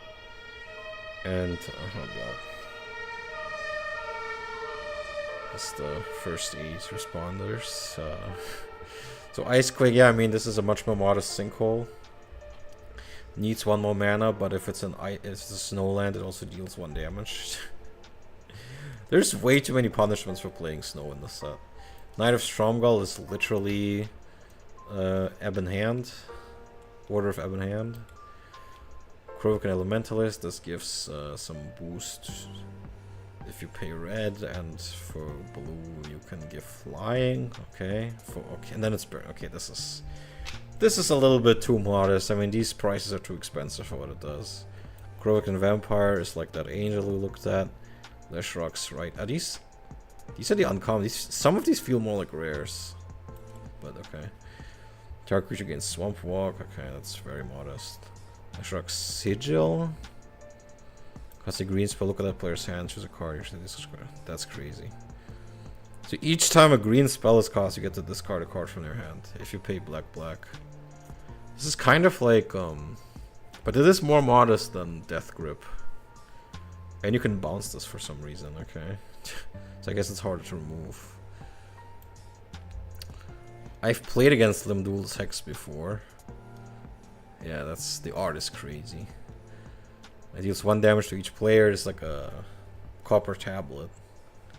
Except it's during your upkeep, 1 damage to each player. And each player may pay black or 3 to prevent that damage to themselves. Mind Warp is like a very fixed mind twist for like 3 more mana. which makes it extremely modest. Mole worms, you may choose not to untap. You untap as tap target land. That land is not untap. Okay, so interesting. It can tap down a land. Stench of Evil is one of the most powerful hosers. Destroy all planes. Sure. And if that wasn't enough, you also deal 1 damage for each plane it's control for each plane that was destroyed like this. And they can pay 2 for each 1 damage to prevent that. Yeah, this is insane. This is insane. Withering Wisps. The end of any turn. If there are no creatures in play, bury it. Okay. So this is what 1 damage to each creature, each player can spend more. That's where the number of stuff. Okay, so this is literally Pestilence, but a bit cheaper. Isn't it? This is literally Pestilence. 1 damage to each creature, each player. No sort control. Interesting. So it's a more limited but cheaper uncommon Pestilence. Interesting. Withering Wisp. I've never heard of this. I love Pestilence. Okay, now we have this and this again, and the red ones. Fire Covenant, a really cool card that can deal damage, but you need to pay life. Like X is how much life you pay. But you can divide the damage any way you want. A number of target creatures. Yeah, and only to creatures. Before you think it's like hatred, but better. Fumarole. Creature and target land. That's crazy. I think even 5 mana is worth it. A creature and a land? That's pretty nasty. That's pretty nasty. Alright. Some of these did feel like rares. A lot of the other colors had rares that felt like uncommons. This was a bit more of the opposite. Let's take a look at the actual black rares. I mean, there's one that we all know. It's not this one. Dead White. Paralyzation counter. Each creature blocked and blocked by this creature, and tap those creatures. Each of those creatures does not tap. So it gives it paralyzes, and it puts paralyze on anything that it touches. That's cool. I like that. That's cool flavor. It literally gives them paralyze.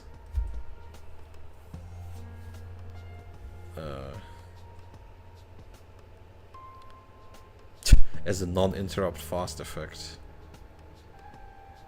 Okay, and they can pay to remove the counter. Okay. Interesting. Interesting. Flow of Maggots. Can be blocked by non-wall creatures. Looks like it can only be blocked by walls. Flow of Maggots. That's disgusting. Gravebind.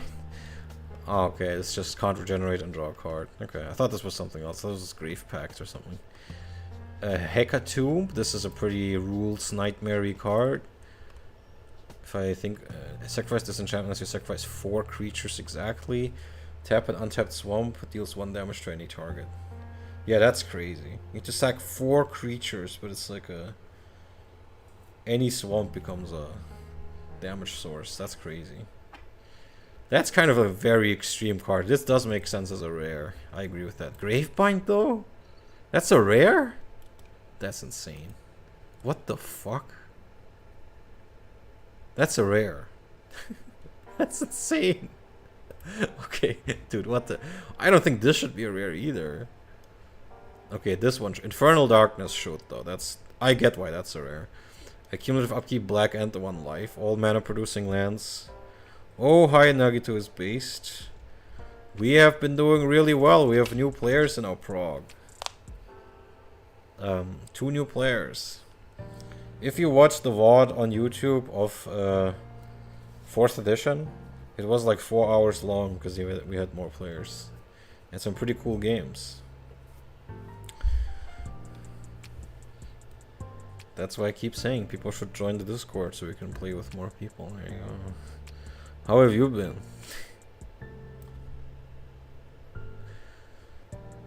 So... Yeah, I was about to. So Infernal Darkness basically makes every mana producing lands produce black instead of the normal. This card is also insane. Alright, I guess. Well,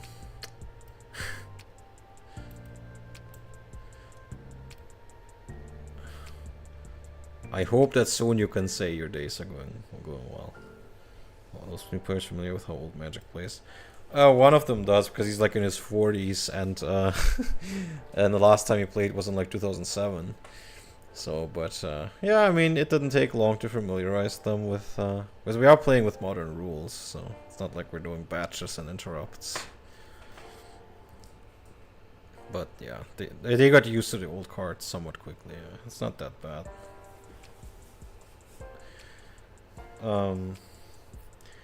You should get excited for the next round though, the Ice Age round, because we're gonna be playing Sealed and Standard,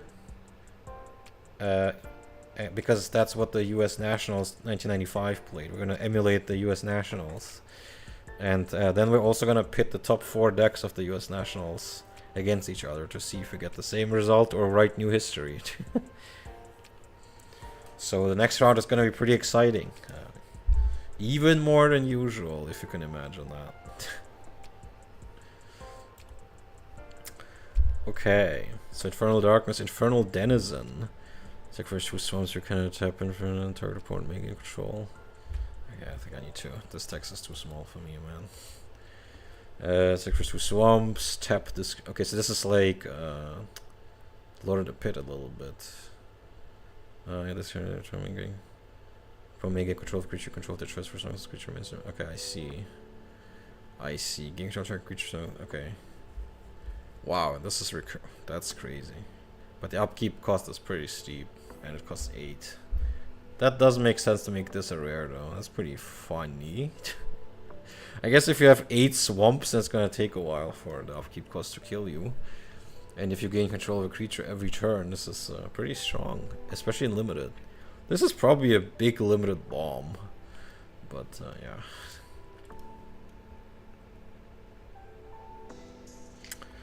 yeah. Pro Tours didn't start until 96.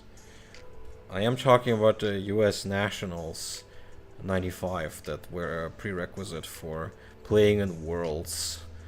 So,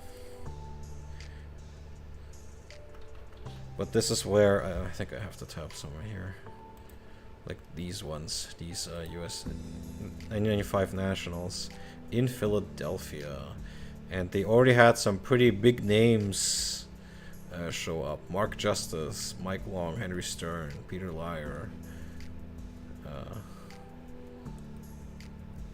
with the first round being Sealed and the second round being Type 2. And that's what we're gonna be doing. So get hype. It's gonna get pretty exciting. Oh, and the Sealed was a starter deck of 4th edition, 2 boosters of Ice Age and 2 boosters of Fallen Empires, and 4 extra basic lands. So yeah, it's gonna be cool. I'm looking forward to what I'm gonna build out of that. And if you want, you can join. But yeah. Back to, I'm almost done with black. Mind Whip, pays 3, deals 2 damage. Okay, I'm not sure this should be a rare. That's a bit strange. A little bit too modest for that. Oh, it also taps the creature, I see. But still, 4 mana for this. Protection. Okay, this is, I think, like a little bit like Demonic Hordes. Yeah, I keep telling you, you can join. You can just join the Discord, and then you can play with us.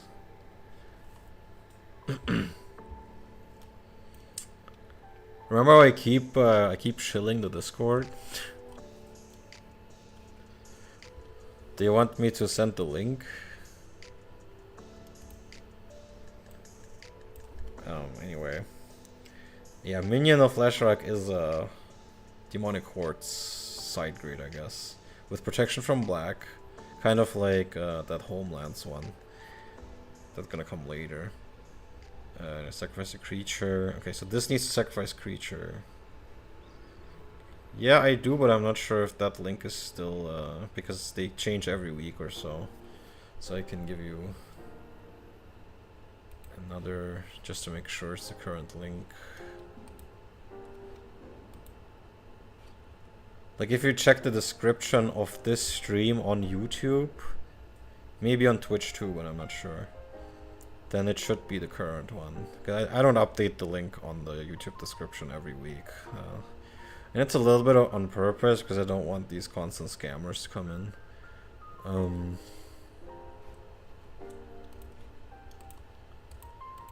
Let's see. Server settings. Invites.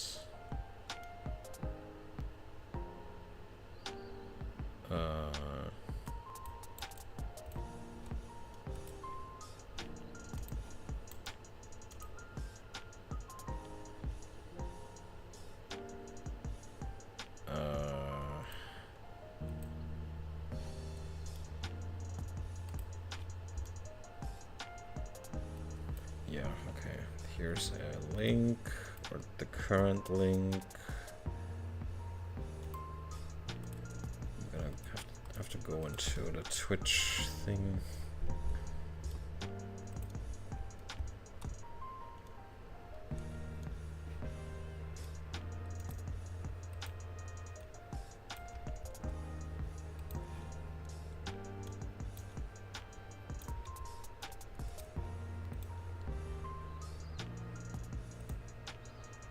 There you go. That's one of the current invites.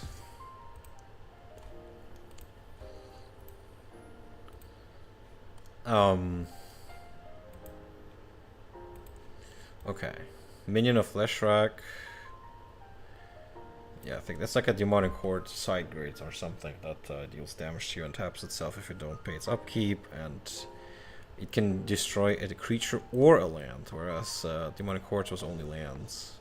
So that's pretty strong. Minion of Tevesh Zot. Also upkeep cost, another demon. So there's quite a few new demons in this. So I guess they already weren't as concerned about the satanic panic stuff that was going on. Pay 2 or deals 2 damage, which is +3 -2. That's pretty interesting too, but 7? Probably pretty strong in limited. Yeah, pretty strong in limited. Because a lot of things in this set have less than 3 toughness. Yeah, Necropotence, maybe I'll talk about this separately. One of the, maybe the most famous card of this set. You stop drawing cards during a draw phase, and every time you discard a card, it's exiled instead. You can pay 1 life to exile top cards from your deck, and at the beginning of your end step, you put them in your hand. So basically, you draw a bunch of cards for life, and yeah. So this card, so it pairs really well with Drain Life and other things. So really insane card that changed the metagame for a long time, and yeah. And before this set came out, Inquest magazine gave this a 1 out of 5. They thought it was the worst rare in the set.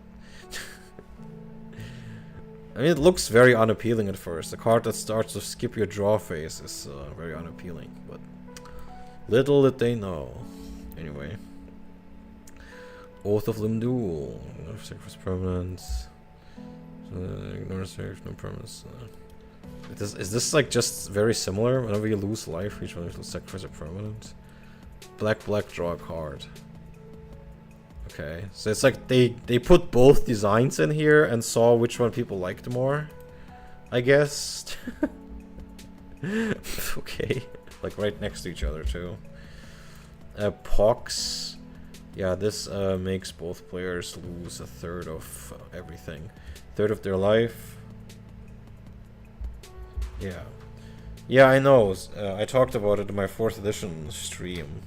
They reprinted very few demons in 4th edition, removed the pentagram, and removed a lot of other holy... like Resurrection wasn't reprinted. And a lot of the holy references and stuff were replaced. And in this set they printed some new white-green Resurrection that's kind of similar.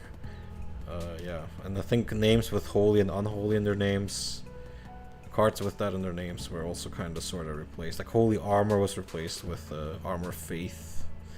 I think that also has something to do with it. Maybe, possibly, I don't know. Anyway, Pox. But it seems like in Ice Age they didn't care anymore. Or maybe it's because the set was designed so long in advance that it was like before all this stuff, so they didn't really care anymore. Maybe they saw whether it was cause any problems and then it didn't, so they stopped caring. Third of creatures and third of the lands. Okay, and life. Yeah, Holy Strength wasn't. That's true. That's true. It's not everything, but they definitely reduced it. Holy Armor was not in that. Holy Armor is the one I meant. Like, it's hard to say whether it was because they just wanted to replace it with Armor Faith in this set, or because it had something to do with reducing religious imagery. Oh, was it? Maybe I misremember. But if it was, I think that was the last time that it was ever reprinted. Yeah, okay. It isn't fourth, but that's the last reprint. So, this is where they ended that.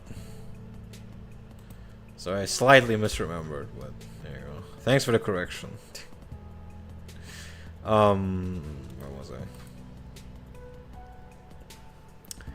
Okay. Pox, Spoils of Evil. For each artifact or creature in terms of graveyard, add one. Yeah, okay. So it's similar to the Song of the Damned or whatever. Yeah.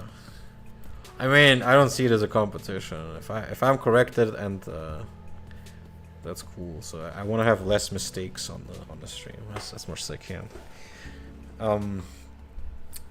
Spoils of War. Put X counters on any number of target creatures. Distribute any way you choose. Actually, the number of creatures for target opponent's grave. So there's quite a few cards here that reward you for putting other creatures in someone's graveyard. Interesting. And the flavor is nice too. Spoils of War, I guess. Strongwell Cabal, the mirrored pair to the Order of what was it? Sacred Torch. Earthlink. Yeah, I looked at this card before. I think it's too expensive, but pretty strong. Well, I mean, I don't know that much. I'm not like a historian or something, but I just have a fascination with it. But the further we go, the more unsure I'm gonna be. Like, I had a lot to say about Alpha Beta Unlimited, but the third, like Ice Age, I'm already iffy. Like, I keep forgetting a lot of these cards because it's a huge set. The same is true of Mirage, and like when we get into Tempest, like I only vaguely remember a lot of those. Okay. Creatures put into the graveyard from playing. But thanks for the compliment, man.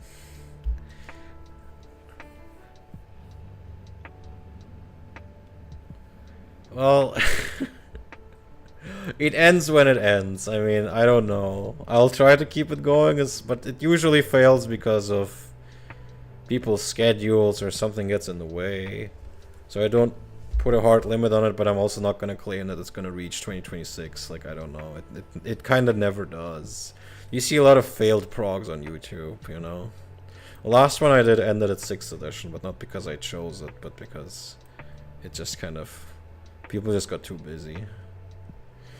But streaming it means I'm attracting maybe new players, so that makes it maybe a bit more resilient. I don't know. Pay to a barrier whenever creatures put into the graveyard. Play that creatures control 6%. That's crazy, but it's cost 6 though. And I think we already looked at almost everything here except the red ones. Ghostly Flame, yep, that makes things colorless, and that is really good against the hacking Circles of Protection. So they don't work anymore with this in play. So that's great. It's a very creative counterplay to Cops. Mountain Titan. I think this one is a bit underpowered. A Titan with only 2/2. Put a plus on the counter on Mountain Titan whenever you successfully cast a black spell. Okay, so it does keep getting bigger, but it's very expensive. Like, you need to pay 3 mana and then also keep casting black spells. I mean, that's very, very modest. Very modest. This guy's hard to use. That was Black Rares. We are at 15 minutes to go through. I'm not gonna make it in 2 hours, but yeah, we're gonna try to get done. Oh, is this gonna have Balduvian Hordes at rare? Yeah. Okay. What am I supposed to do if the opponent drops a cop blue and I play mono blue? Well, if you're a mono blue, most of your damage is probably ideally from artifacts, right? Am I right? So they should have had cop artifacts and not blue. Unless you're playing what Mark Rosewater played at the time, which was Flying Men with a bunch of unstable mutations and other auras. Then you're screwed. Or you bounce it with Boomerang. I guess. Or you change its color with the amazing... Actually, I don't remember if the Balduvian Shaman or whatever it was called can target the opponent's white enchantments. How am I supposed to play my Psionic Blasts? Well, you can target creatures with them still.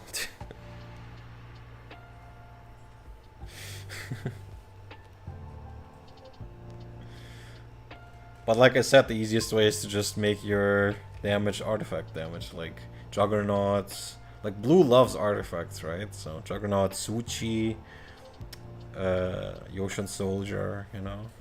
That's what I like to play.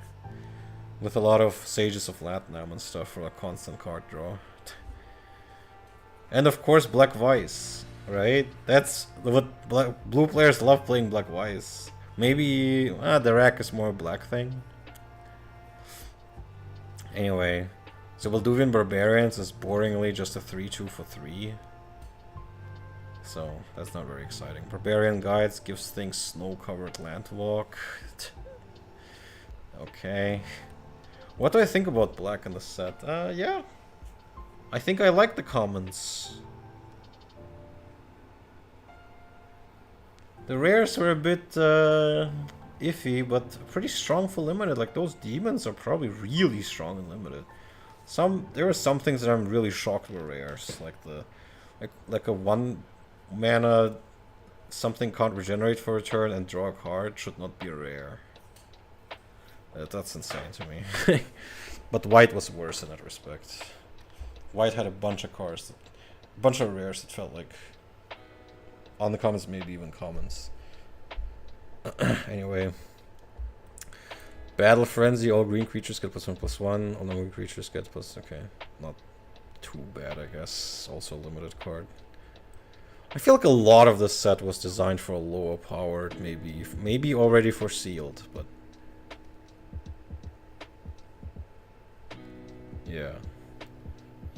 At the beginning of this stream, I read a section about this, that they reduced flying. There's not that much evasion in here, and that the limited games are slow.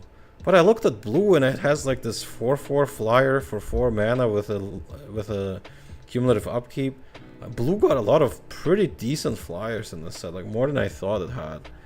So maybe honestly, even at common. So honestly, unironically, I might consider playing blue in sealed. Yeah, 7/4 wall with flying and first strike, which is funny, and cumulative upkeep too, because of course it has that. Why wouldn't it? It's Ice Age. And it literally just looks like a flying spectral wall of bricks. I mean, it's awesome. Bone Shaman, any creature damaged cannot regenerate. There's a lot of like can't regenerate this turn stuff in here. I'm not sure why. Like, why are they so fixated on this? What's going on here? Like, I mean, all right. +3/+0. No other creatures can attack this turn. Okay, that's. Or it's an aura. I mean, I guess. You can put this on opponent's creatures. That's kind of interesting, maybe. I don't know. This is deal 1 damage and draw a card. Yeah, it's kind of okay. Sappers cannot be blocked. Yep, makes sense. Destroy a creature and goblin sappers, of course. That's a bit extreme. Okay, so you can't pay double and then they're not destroyed. It's in flavor, I guess. Yeah, but this set barely even has to generate, I guess. I mean, okay, I guess it's not just for limited, it's for, but I mean, those cards are very modest, they're not really played and constructed, so but I feel like in black, where a lot of these cards are, like you already have bury effects. And also in red, like incinerate. Again, can't regenerate. like you already had it on disintegrate. Now you also put it on the nerfed lightning bolt. Yeah, theoretically, cumulative upkeep is not just a downside. It allows you to design stronger cards. I mean, for example,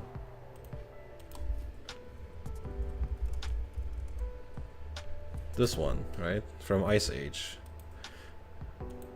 Like, you cannot print this without cumulative upkeep. This is a common. This is the common I was talking about. A common 4/4 flyer for 4? You can't do this early on in the game. I mean, I would argue you can't do Serendip Freed. That was straight up a mistake. But at least they made Serendip Freed a rare. This is a common. You can't do this kind of thing at common. But with cumulative upkeep, now you're like, okay, maybe. I think this guy still, I think this is one of the most powerful limited creatures. Like for limited in the set. Like I haven't seen one that I was like, especially at common, that I was more impressed by.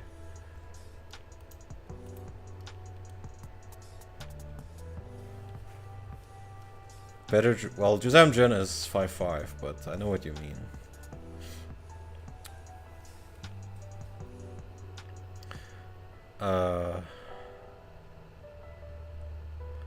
Goblin's Sheep Patrol.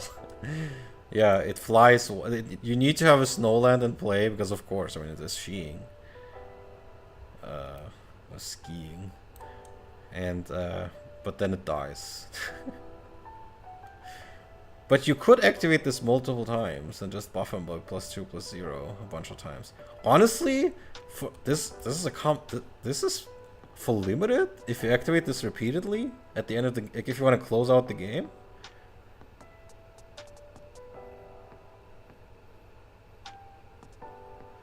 Snowlands weren't in boosters? Are you sure? Because I think in the pack opener it gives you Snowlands, but we'll see later, I guess. But you might be right. I'm not sure, but you might be right. This kind of stuff I wouldn't know because I've never actually physically opened Ice Age boosters, but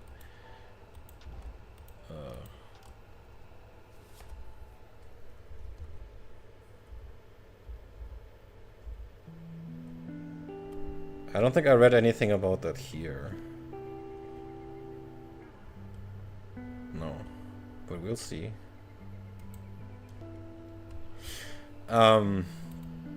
Okay, Grizzled Wolverine. +2/+0, no creatures center block only once each turn. So this one has a once per turn stipulation. This is okay-ish, but I mean it can be a 4/2, and when it's blocked, you can pay to make it a 4/2. So it's okay, I guess. I mean, its floor is a Grey Ogre, I guess. It's still a common. I mean, honestly, red commons seem pretty solid from what I'm seeing.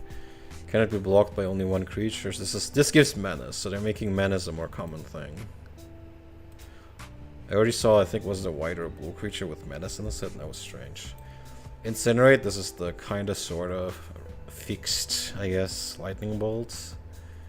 Lava Burst, this is kind of like the fireball of the set. Damage can't be prevented or redirected. Meteor Shower. This feels, yeah, the Snowlands were added very late, that's why there's very little support for them in the set. And I feel like there's more downsides to playing Snowland in the set than upsides. At least from what I've seen so far.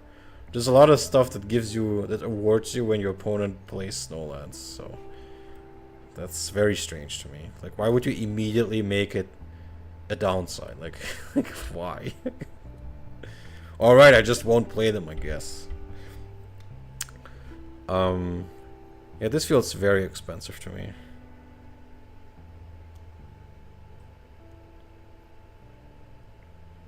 Yeah. Yeah, maybe if you have to divide it among creatures with different toughnesses, and you don't want to divide evenly, this might be better. Like in that very specific situation, this is better. Sometimes, maybe. Mountain Goat is obviously the goat. Orcish Conscripts, yeah, can't block alone. Can't attack alone, I mean, or block. You need two more. He needs two friends. That's why they're in the picture. Orcish Farmer. Target land becomes a swamp. It's also kind of interesting. Why is this a 2/2? This guy's pretty strong. Orcish Lumberjack is awesome. I love it. Like especially like in Curd Ape, kind of really fast zoo decks. This is like a dark ritual in Gruul, right? This is really strong. You need to sacrifice it. I like the flavor, and it's actually really strong.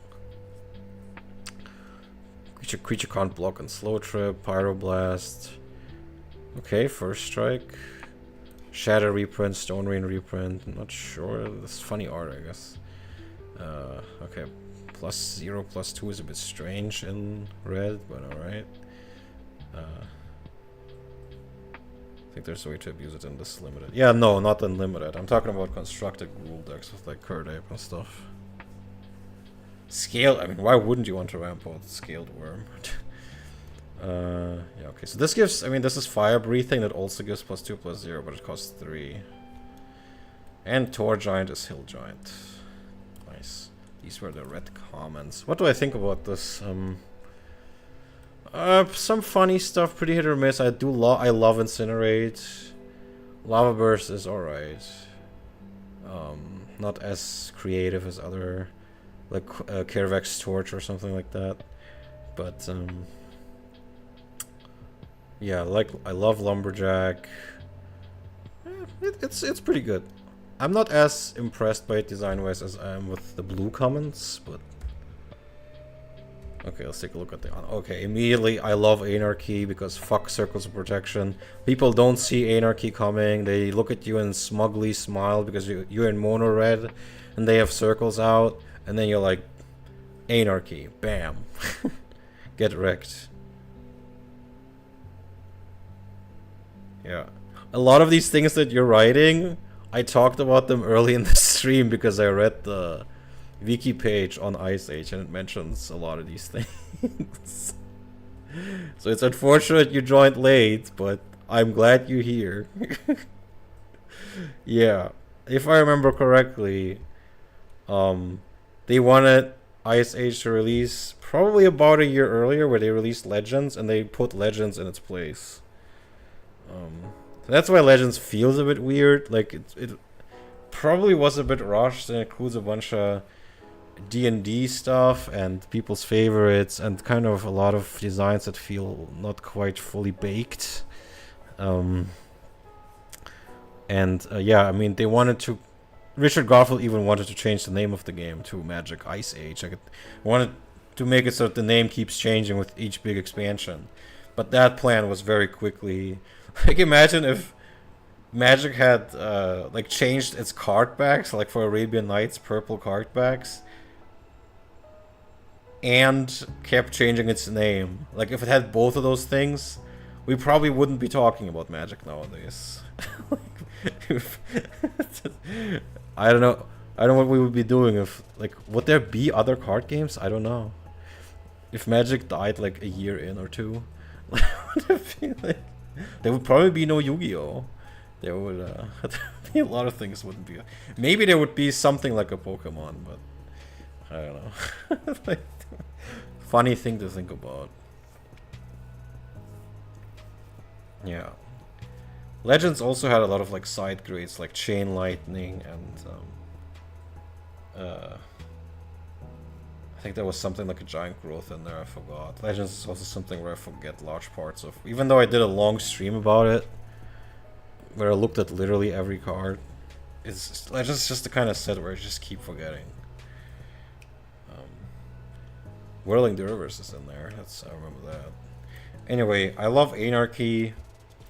Okay, this gives creatures first strike and trample as an aura. This creatures did not attack that turn. That's funny to use on opponent's creatures. That's funny. But probably costs too much. And I mean, red has better ways of getting rid of creatures.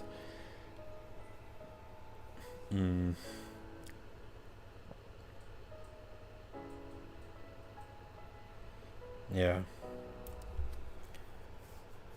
Yeah, it does make sense if you see it like that. To keep change, it is kind of like a D&D edition, right? Like, here's Magic the Gathering, and here's Magic Ice Age, and here's Magic Mirage, or what was it called? I forgot the code name for Mirage. Was like, what was it? Mirage and Mirage and Visions were one set. Menagerie, that's the name. It's expansion, you don't get to play with those cards. Yeah. Exactly, and you would have different colored card backs to quickly identify if people are playing. You'd have like probably like snow themed card backs. That was probably the early plan, right? That was probably what they wanted to do with Ice Age, like Magic Ice Age with blue card backs. And if you don't want to play with expansions, then you can just skip it. And you can even tell if someone's cheating and still using Ice Age cards because they have blue card back. They didn't even have sleeves either, so yeah, you couldn't even hide them. There you go. In a different alternate universe, people are playing with purple and blue Magic card backs, and the game keeps changing names. And probably didn't survive more than 3 years, but that's a different story.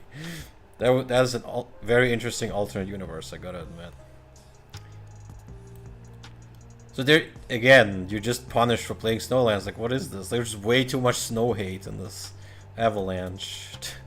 Like, this is ridiculous. Probably, I am not even sure if this is strong and limited. I don't know if people play Snowlands, because there's way too much punishment for them. Oh, Conquer is cool. Gain control of target land. So this gives red a bit of a more of an identity in stealing stuff. So blue steals creatures and artifacts, and red steals lands.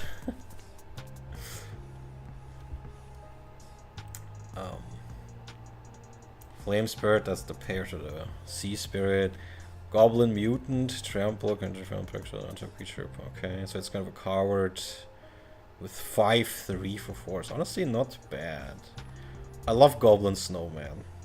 It, like, people don't see it coming. It's like, what do you mean it doesn't take combat damage?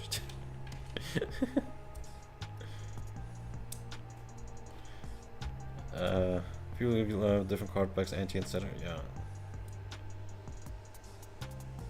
That is very true. That is very true.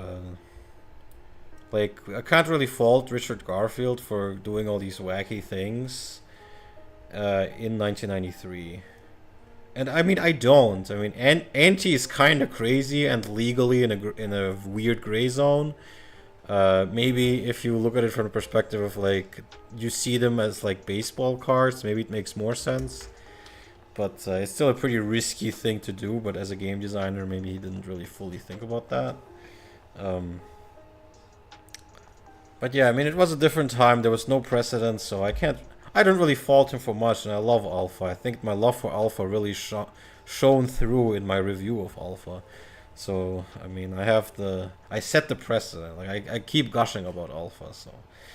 Even with all the silliness in it, I have a lot of love for it. Carplucent Giant, kind of a boring, you need to tap Snowlands to buff it for a turn. This is 7 mana 3/3, so. A bit rough. But maybe strong and limited. Melee. Cover before defense is chosen. Okay, let me take a look at this. Which creature blocks current creatures block and creature attacks. Ah, okay, so you force the opponent's blocks.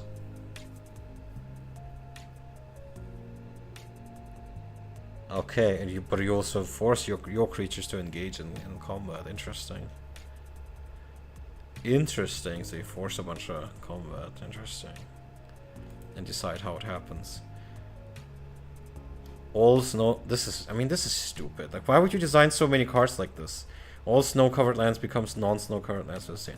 There's so much snow hate in this for like no like. What did they do? They literally weren't even out.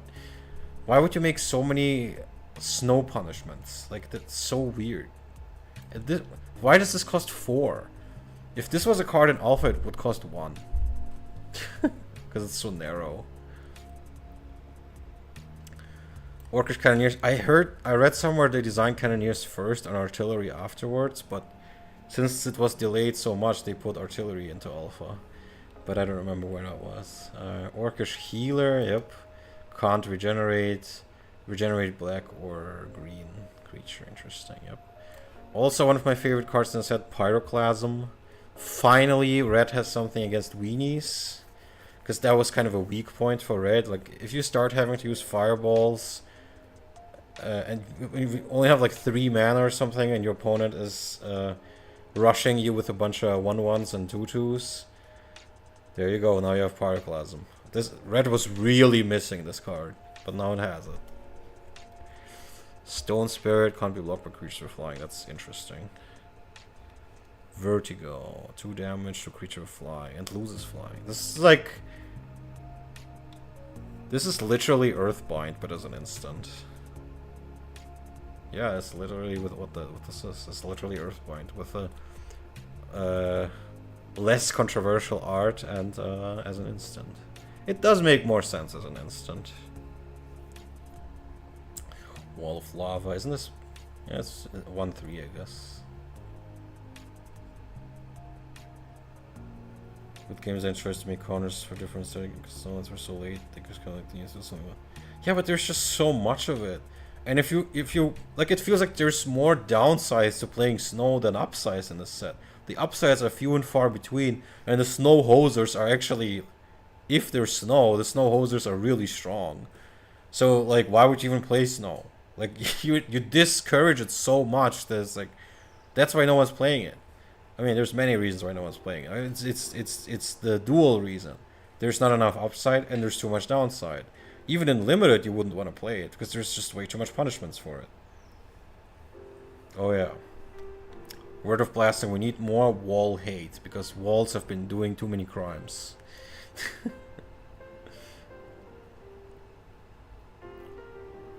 Giant Trapdoor Spider. Of course, the Olirade competitive MVP. Giant.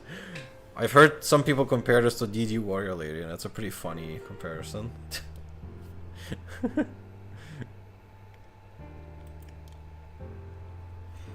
Bro, I don't know. I like Animate Wall, and I want to make a deck, and I want to use the glyphs from Legends somewhere because they're hype. I mean, the red one, it gives +10 power and then blows it up. I mean, bro, I want to use that like in a fling deck or something. Like let me do something with the glyphs because they're funny.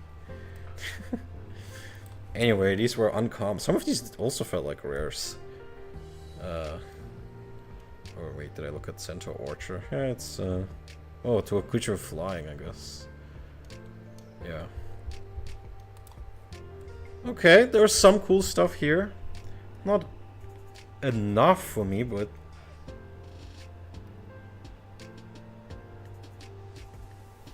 wait, discard a card?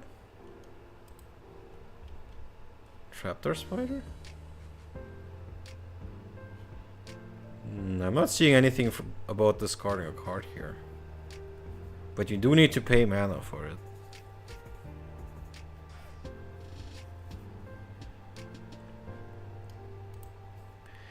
Okay, the rares. Yeah, so red rares are often kind of really weird and chaotic and not that good and pretty risky. And I think this is similar. This current commercial ping, man. I guess. I don't know about that. If you play very defensively, then the 3 mana cost isn't that bad, especially like in a low power format in which Olirade used that thing, which was Ice Age block constructed, which I think was basically just Ice Age and Homelands. And was Alliances in there? I think it was. I'm not sure it was out, but maybe it was.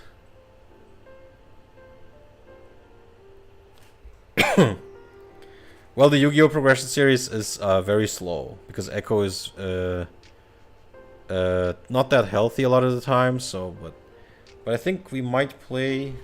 Wait, we might play tomorrow. He did say Wednesday or Friday, so maybe tomorrow. Depending on how he feels. But it's okay, because like if Yu-Gi-Oh! Is slow, I mean I just play Magic, and if Magic isn't going, then I just play something else. I mean there's enough card games to try out. If you like Yu-Gi-Oh! You might be interested in that upcoming Naruto TCG. I think I've mentioned it before, but there's a lot of YouTube channels that are uploading impressions from what was it? Not Gamescom, the other one. Something con.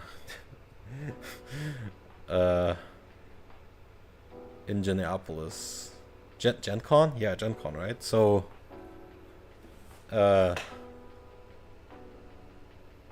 many people are comparing, like they're uploading content about how that Naruto game that's coming out next summer is very similar to Yu-Gi-Oh!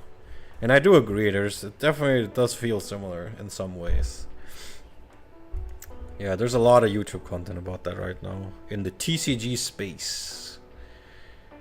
Many big names getting in on that. Anyway, so Balduvian Hydra I guess is a little bit like Rock Hydra, but it doesn't get toughness, which I find kind of questionable. Only during your upkeep. Has the same limitation as Rock Hydra, which I don't really like. Yeah. Yeah, you mean like IP-based TCG, so basically Bandai's entire catalog. Yeah, I mean, I have a lot of nostalgia for One Piece and Naruto, and not for Gundam, but I still enjoy a game here and there of Gundam and others. But yeah. Brand of Ill Omen is funny. I tried to have it in a sideboard in a previous proc, but I never really got to use it. You prevent the opponent from playing creatures.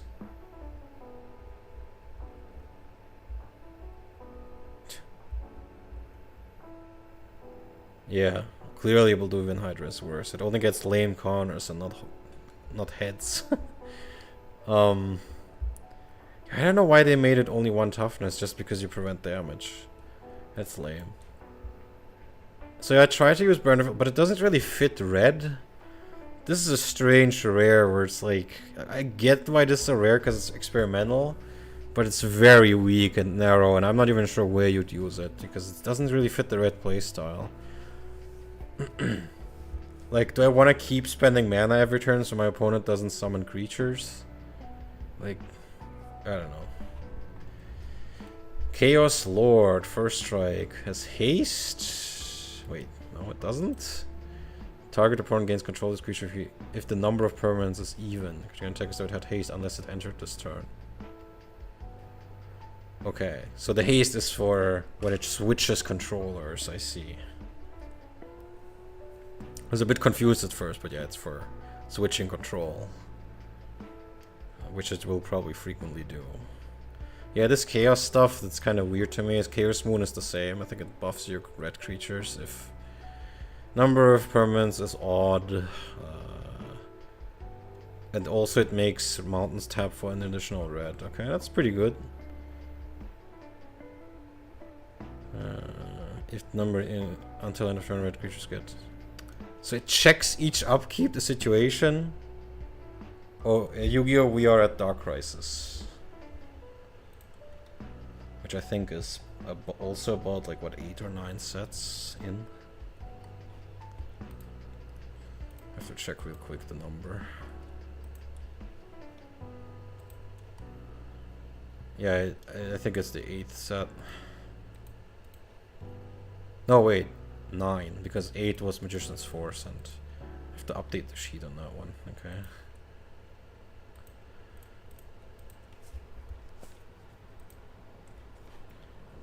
I didn't see you joining the Discord. Did you get the link?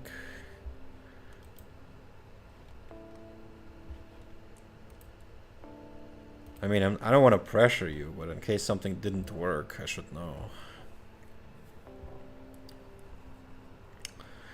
Anyway, cursor. Oh, this is the pair for the color hoser. Tap all islands. As not on tap. This. I mean, this is crazy. It costs 5 though, but this is pretty nasty. But blue players can get it, and I'm saying that as a blue player.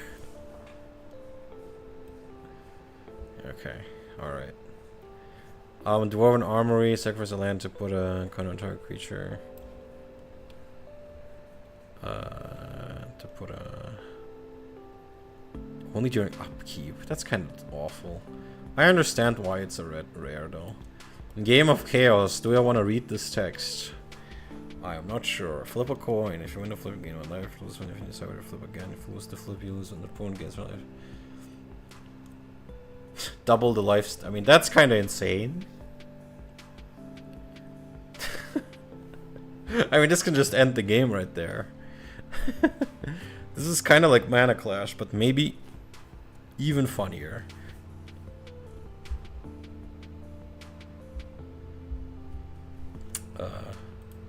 Actually, Joe used Mana Clash against me last round. That was funny. He still lost though.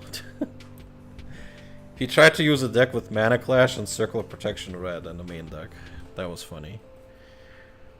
But fortunately I eked out a win past the circle. Because I had just enough damage with Dwarven Hold and Lightning Bolts and Fireballs and my creatures. That was cool. I really enjoyed playing that. That last VOD is like 2.5 or 3 hours of the other games, and then my games were just like half an hour. So like maybe thereabouts, because I played a red deck. That was fun. Okay. Sacrifice a snow-covered mountain. No creatures deal damage in combat.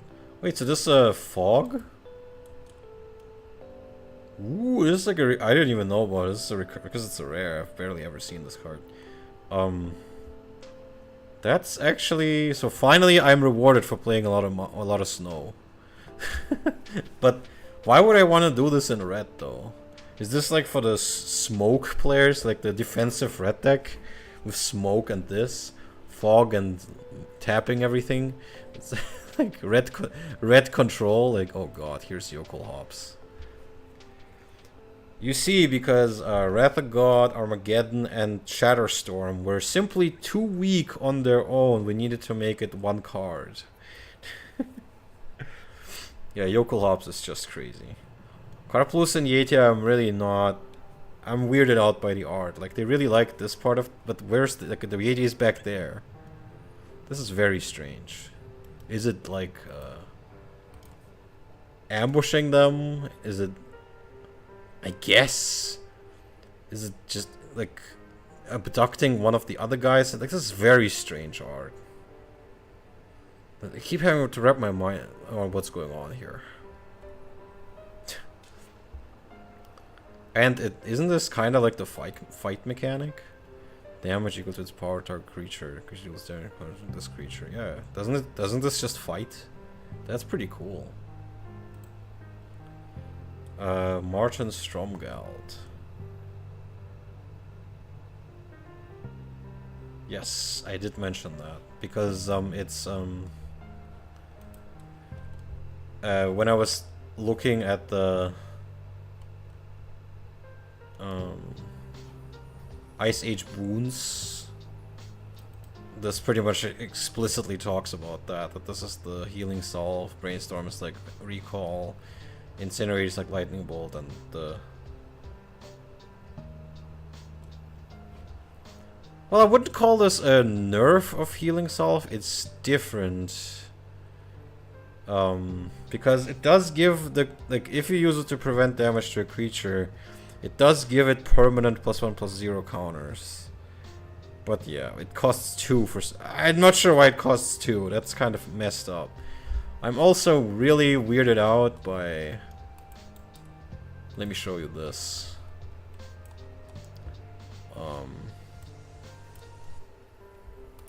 This was much earlier in the stream. I pointed out that heal Costs 1. Prevents 1 damage and is a slow trip. And Blessed Wine gains 1 life and is a slow trip and costs 2. Why does heal cost 1 and this cost 2?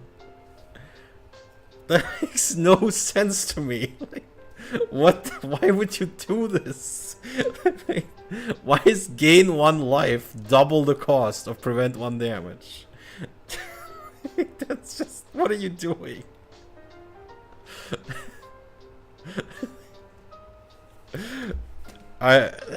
What? Anyway. So yeah, Mr. Martin Stromgall, he makes other attacking creatures stronger if he attacks, and I think the more you have, the better. Same for blocking. So this is kind of like, what is it, Keldon Warlord or something like that, but he makes everyone else stronger instead of himself. Which is cool. I like this design, especially, I mean, in Limited, this guy has to be a powerhouse, right? Yeah, but 1 life, I mean, really? I feel like damage, I feel like a Samite healer effect is much better than gaining 1 life. But what do I know, man? I just play the game, I don't design the cards. I'm just some random player. But really double the cost? Like... Really though? Is gaining 1 life double as good as like, what do you... I don't know. I mean, I have to agree though, now that you say it, you know, that also must be the reason why they didn't reprint Farmstead in 4th edition. It was simply too strong. Farmstead was just too powerful. It gave you 1 life each turn. It's just, you just can't have this, like, that's like two mana's worth of life. That's like, that's too much. Yeah, that's like having a, that's like Fountain of Youth for free. Like what's that? You can't have it. Farmstead is simply too powerful of a rare in Alpha. So they couldn't keep doing it. It was just too strong.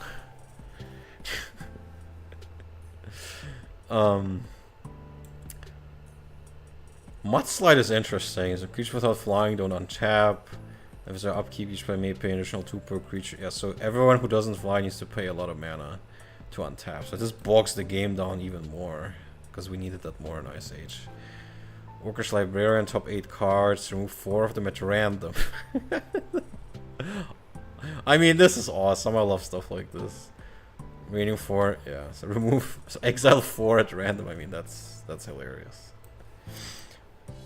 I'm not even sure what benefit you're hoping to gain from this, except just thinning your deck. Orcish, I mean, you can't choose the order of what you put back, I guess. That's the benefit, I guess. So that's something. Huh. Orcish Squatters. Gonna make them pay rent somehow. Cool art though. You immediately recognize RKF. Attacks isn't blocked to make in control of target land as long as you control. Oh, okay. That's crazy. That's actually pretty strong. Wow, that in limited this is pretty powerful.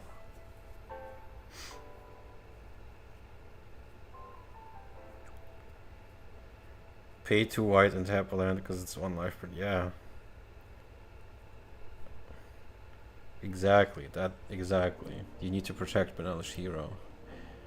These orcs are pretty strong. I'm not sure I mean, the implication that squatting steals lands is pretty funny. That's kind of hilarious. This one I understand why it's a rare, because it's kind of dangerous to have this unlimited. Like too many of them. Even if they only connect once, that's pretty strong. Total War. Whenever any player declares an attack, destroy all untapped non-all creatures that player controls that don't. Oh, okay. So it basically forces attacker with everything. Yeah, kinda. That's what it's called, Total War. I like this design. This is cool. Yeah. If you play this unlimited, maybe the game finally advances. That's cool, isn't it? Maybe you finally get somewhere. I think only the green ones would be new. I think I already looked at Earthlink. Monsoon. The island is untapped. Untapped, it deals 1 damage to that player. Yeah. Untapped. At the end of its control. Wait, this wording is kind of weird. When each player's ends step tap all untapped islands by controls deals X damage to the player. Okay, this is extremely devastating to the blue player. I do like this because it hits the right people. You draft legends? Where do you do this? In Forge? In Magic Online? Does it have that? Yeah, I do like Monsoon. It hits exactly the Draw-Go counterspell spammers where it hurts. I like it. This is funny. Monsoon, huh? Haven't. And then we have Stormbind, one of my favorite cards as well, because it's just many people underestimated it, but it actually once you start playing, like especially like people used to Modern Magic, they would look at this and be like, "What the hell? This is way too weak." Discard at random, like you turn every card in your hand into a shock. Why would you want to do this for 2 mana each? It sounds extremely modest, but then you play the block and then you're like, whoa, okay, wait a sec, that's pretty powerful.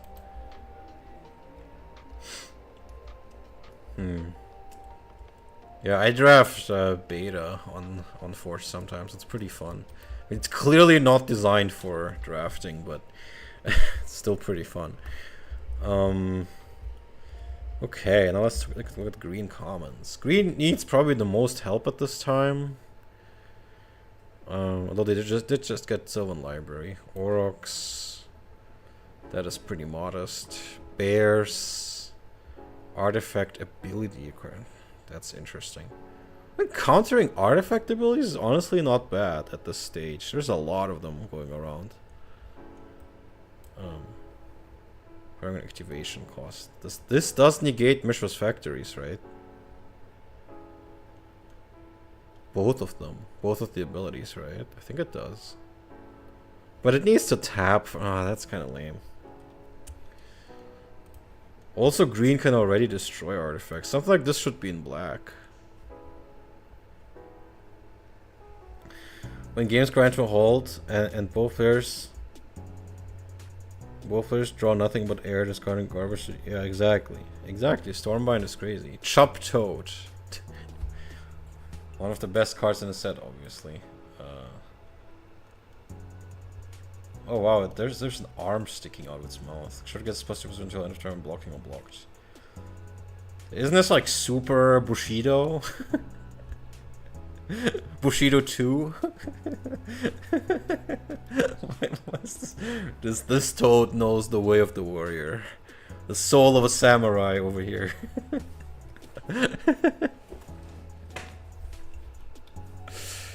God, I'm so disappointed with Bushido. Anyway. Dire Wolves, this is one of the cards that is Bushido 2 for Chuds.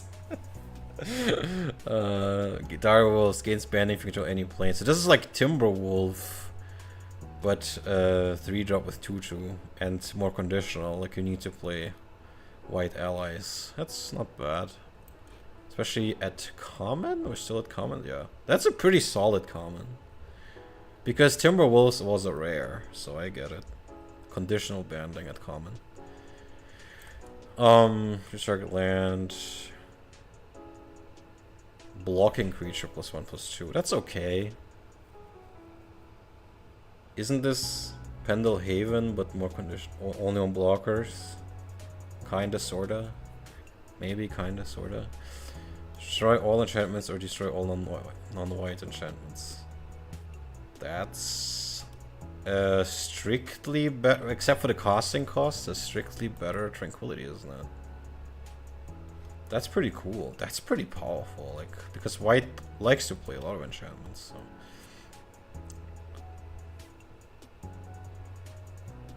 Yeah.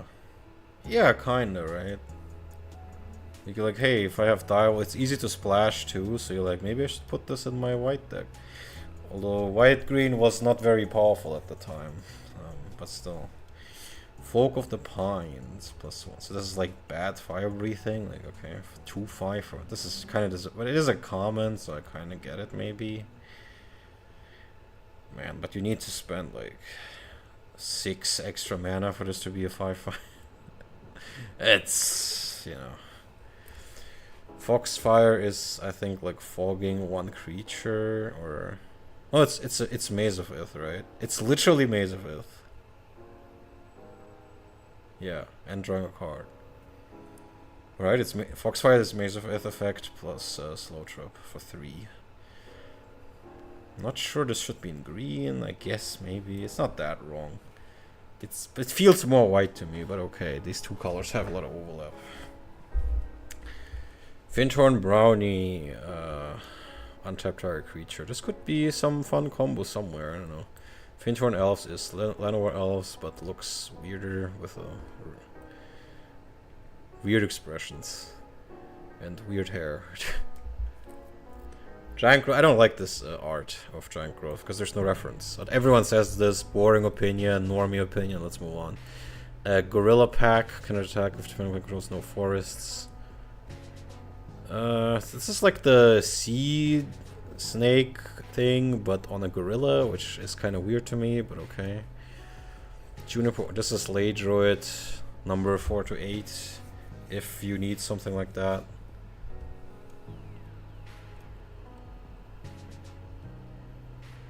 That is a sick Giant Growth art. No, I don't like it because there's no reference image. Like I don't see that this dragonfly is bigger now because that's all I see on the art. Like it should be like they got it right the first time where they had the rat next to some human skeletons and it was huge. But this is, what is this? It could be zoomed in. No. Who needs imagination? I'm here to be only on hard visible facts over here, nothing else. Hard and dry facts. Draw a card at the beginning of the upkeep turn after. Okay, so this is a creature with a slow trip. That's interesting. Maybe in limited. Regeneration, reprint, Rime Dryad. Okay, this is like the Limdul's hordes or whatever. Here's the Scaled Worm, the Craw Worm, but bigger. Shambling Strider. Am I still at commons? Because Shambling Strider doesn't feel like a common. But alright. I mean, this feels more like an uncommon to me, but okay. It's not very good though. Maybe it's decent. Maybe as a common it's okay. Maybe limited. Tarpan, gain 1 life. Yep. Thinner Wall is cool. I like effects like this. You can sack it to add red mana. Or 2 damage to whatever it's blocking. That's pretty cool. It's not as cool as the one in, what was it? The one that keeps putting -1 toughness counters on itself every time you use it. But it only adds green mana. This is for something else. This is for the Mr. Kurdape deck. Wild Growth reprint, Woolly Mammoths, and of course, Woolly Spider, the second Oli Radi MVP.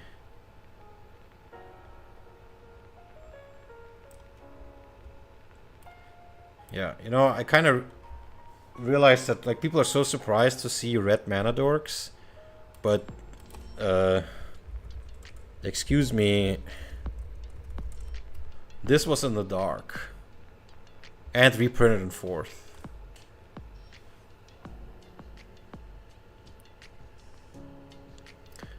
But yeah, you mean the walls, that especially if they make the, like, this is in the flavor of Orcish Lumberjack. I really like that. Like both, I think they used the same deck, right? Orcish Lumberjack and Thinner Wall, like that's pretty cool. Like there's a lot of, like already you can see a lot of synergy with green and red. And it's still, there's still a flavor here, like it still makes total sense. Yeah, Woolly Spider, a great Pro Tour Hero. I didn't even know that's a common. Okay, now for because green commons tend to be kind of weak. Although I guess there's stuff like the Mammoth. Fanatical Fever, 4 mana trampoline plus 3+. Oh, this is a bit overcosted for a combat trick. Forgotten Lore. Target card from your graveyard. If opponent chooses a new target, usually it's not already chosen. Lost target card in your hand. That is a weird, quote unquote, fixed kind of sort of regrowth where you have to negotiate.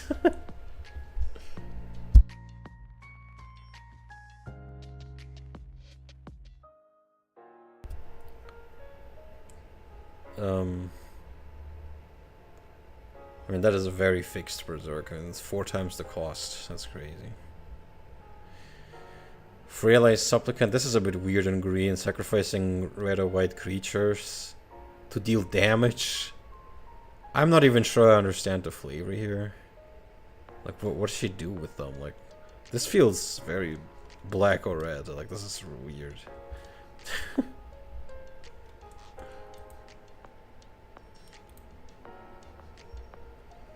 Yeah, Fallen Empires was before 4th edition. Yep.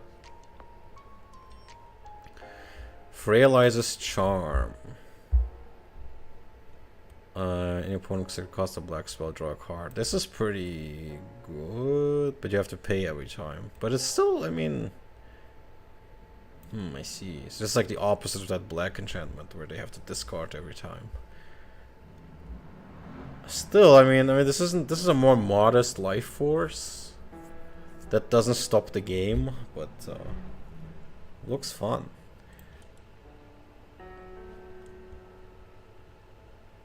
Fungusaur? You mean this art? It kind of looks like Fungusaur.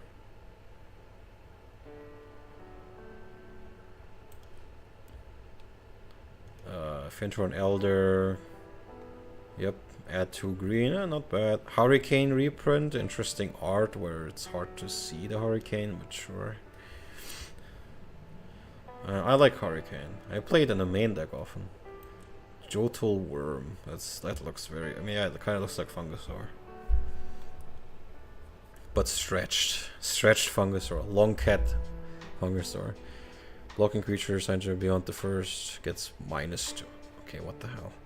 So it's a 6 mana 6/6 that gets weaker if it's blocked by multiple. So it's like an anti-rampage in a way. That's dumb. Lure with a funny new art. Maddening Wind. Controls upkeep when it's 2 damage at player. So it's like a stronger Wanderlust with an upkeep cost.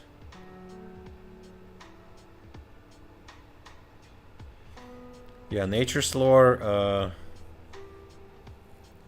the green really needed more stuff like this. I think there's already Untamed Wilds or something in Legends. So, but the more they print of stuff like this, the better, because green really needs more ramp and more deck thinning.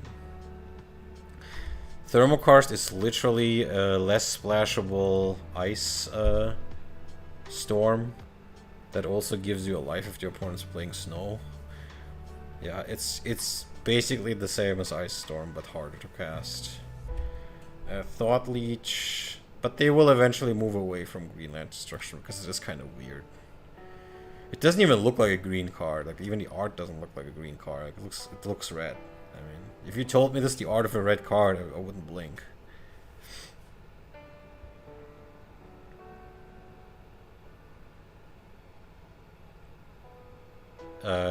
Yeah, I think so.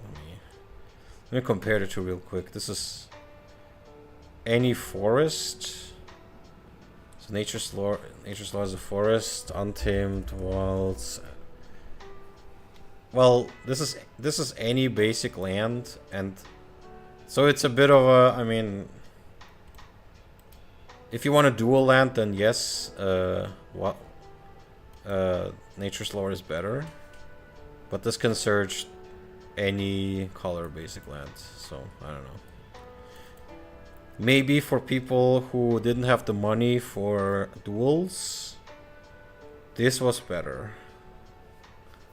But if you have a lot of duels, and the duels rotated out of standard, so already at this point. So maybe for those decks that play a lot of colors and don't have duels, this is better. But it's nice to have options. Thought Leech.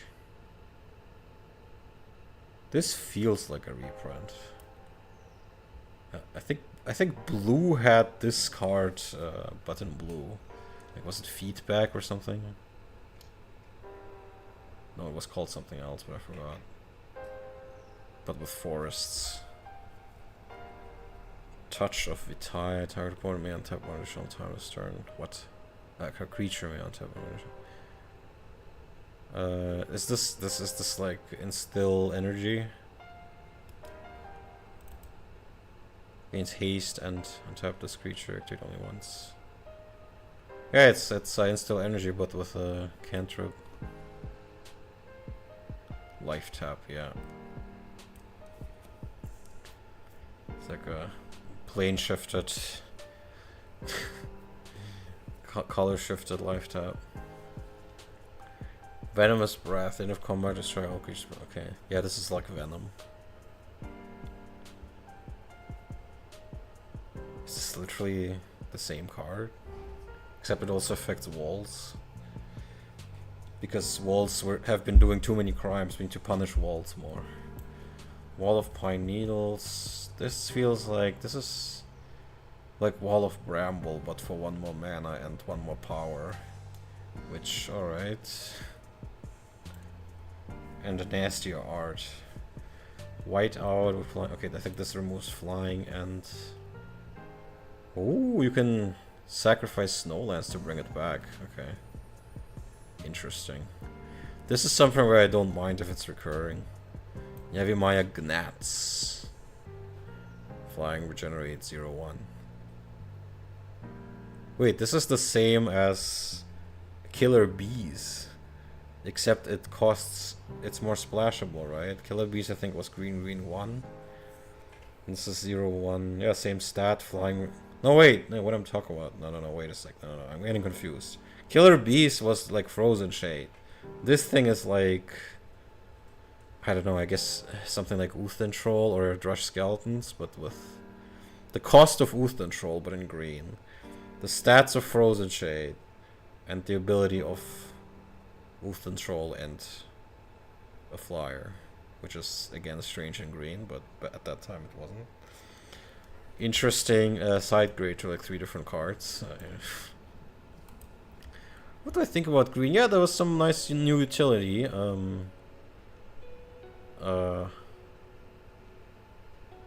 Nature's Lore, Thermokarst, Hurricane Reprint. Some cool stuff. I'm not sure if it really changes the needle too much. Shifts the needle. I wanted to create some cubes or some battle box for various time periods of old magic, and that's how I ended up dividing the card. I think you've mentioned this before, and you were asking me which combination you found better. I remember this exact question. Yeah.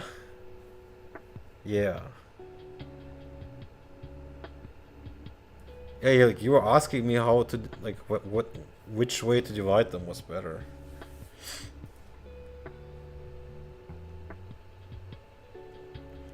Yeah, I think you asked me this question before. Yeah, you did. I think one of the first times you came in the chat. Oh, that phrasing was a bit quite... The first time you entered the chat. I remember this, pretty much this question. You asked me which one is more accurate to the time period. Alpha, Antiquities, Legends, and Arabian Nights. Well, that's literally 93, 94. Except they exclude Legends usually. Because it has too many strong things in it that ruin the game, like the Abyss and Nether Void. Hardpool 2 has the Dark Revive, you mean Revised and Fallen Empires. Yeah, that is a much lower power level, but still has dual lands.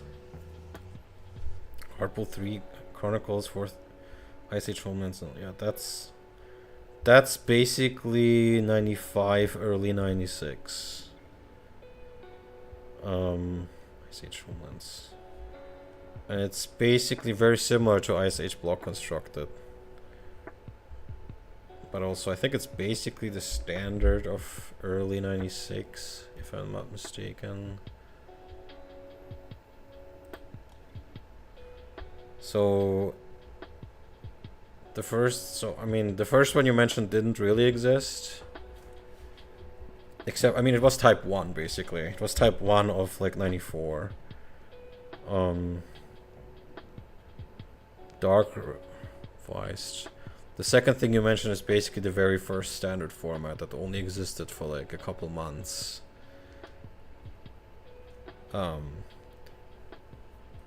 Well, it depends if you also have a restricted list or something like that.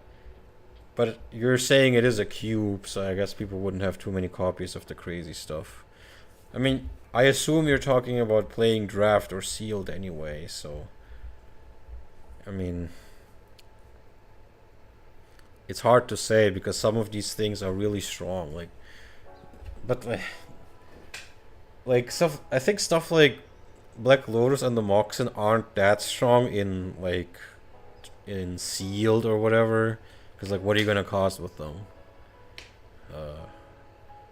But it would, once again, I think it would be dominated by stuff like Fireball, and because you just pack 5 Fireballs in there or whatever and go crazy. Very mediocre creatures. I mean, basically what you know from drafting, if you've drafted ABU before. And adding... Antiquity, I mean, yeah, Legends is kind of wild. Like, people usually exclude Legends because, like, it adds the rares in I mean, you have stuff like Moat, Nether Void, the Abyss. Like, there's mana Drain. There's Legends is just kind of crazy, in a bad way. From a historical standpoint, it's hard to say because you're talking about playing a format that didn't exist, namely Cube. I mean, people didn't play Cube with this stuff. They played what was then basically Type 1 or Type 2 at some point, depending on... So, I mean, you should try it. It is an interesting Cube experience. I'm also not sure if you mean sealed or draft. That also changes things a lot. But I think Legends is a kind of a toxic thing to include, because the rares swing things so hard that I don't know, like even more maybe than the ABU rares, because the power cards, like stuff like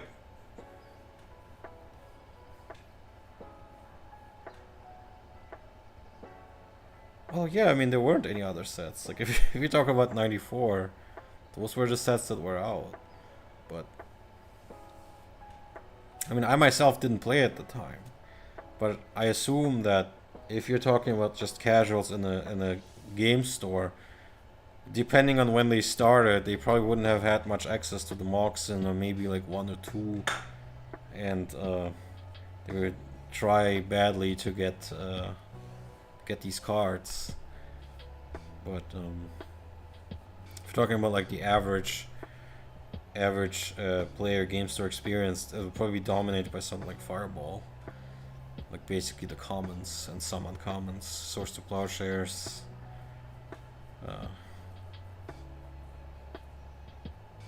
By that, I'm mostly referring to Card Pool 1. So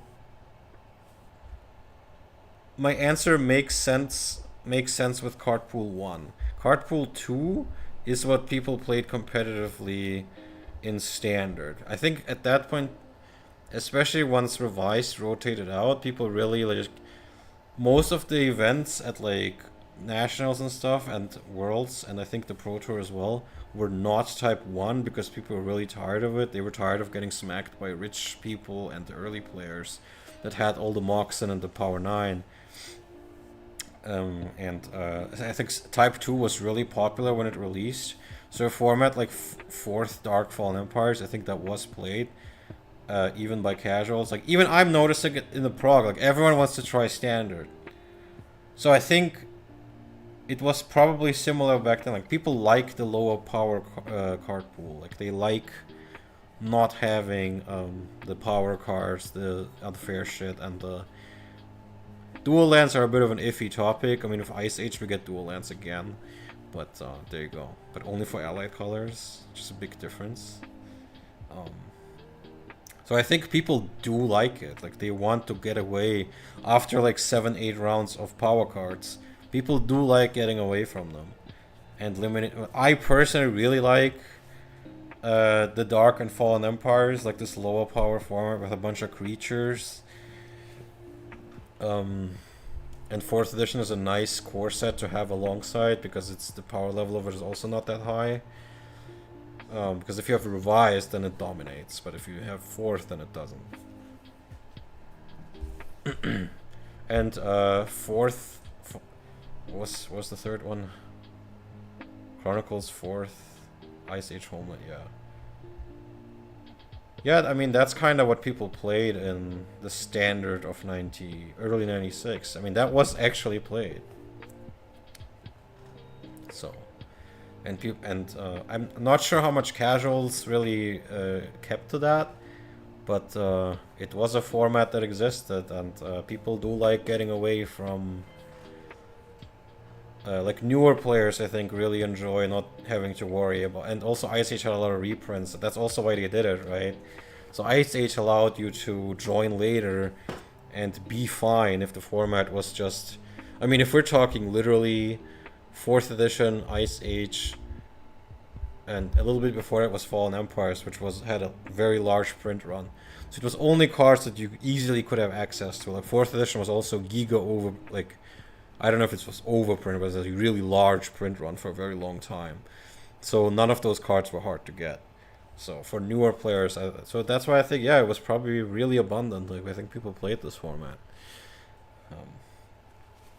So yeah, that's kind of my long-winded answer to that. Green rares.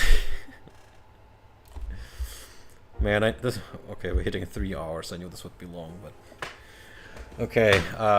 Blizzard, control no. Okay, flying on tap. Okay, so this basically taps down flyers. Yeah, feel free to join the Discord so we can have more conversations like this on the regular. Let me see if someone posted in the. Okay, no, not yet. Because I posted the format for this round earlier. Okay, Elder Druid. Wait, this is Icy Manipulator on a creature. But you have to pay 4. Jesus Christ. 4 mana. Okay, it's really terrible Icy Manipulator on a creature. That's a rare? That's crazy. Choose target land. Okay, and you make it into a creature buff thing. I think red had a card like this too. Or black, I forgot. Realizes winds. Here comes tapped, put a wind counter on it. Remember the wind counter with untap. Wind counters. Jesus Christ, this gives everything stun counters basically. Wind counters are stun counters.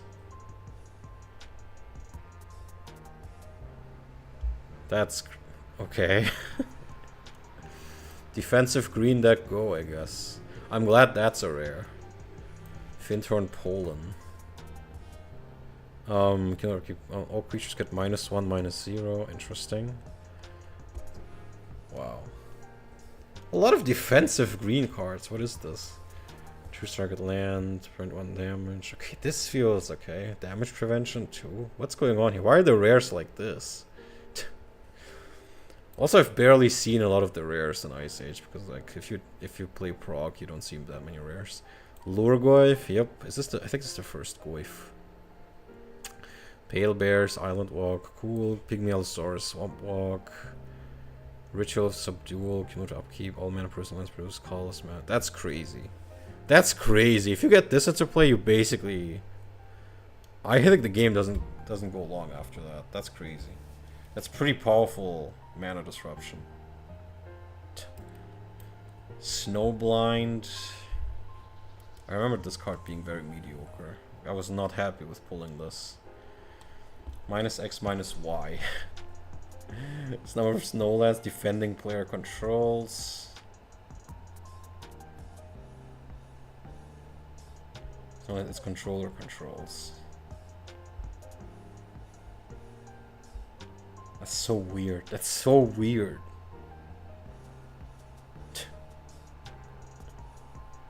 This card is so like cumbersome and weird.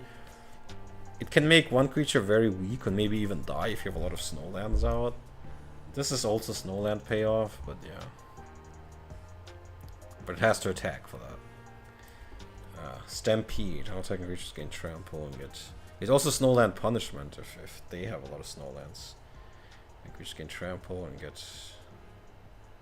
Okay, this is like a... What's it called? Overrun, but really bad. But an instant. Interesting. Stunted growth. Target player chooses 3 cards from their hand and puts them on top of their library in any order. Player. That's pretty nasty. You ruin their next draws. That doesn't really feel very green, but okay. Stunted growth. Trailblazer cannot be blocked. Okay. For 4 mana, Jesus Christ. Wheatigo. You enter 6 counters. You know, you put a counter if it has blocked or been blocked. That's pretty strong. I mean, it starts as a 5/5, but it could keep getting stronger. No trample, though, is kind of lame. Interesting creature, and I think we've already looked at all of these. We're done with the colored cards.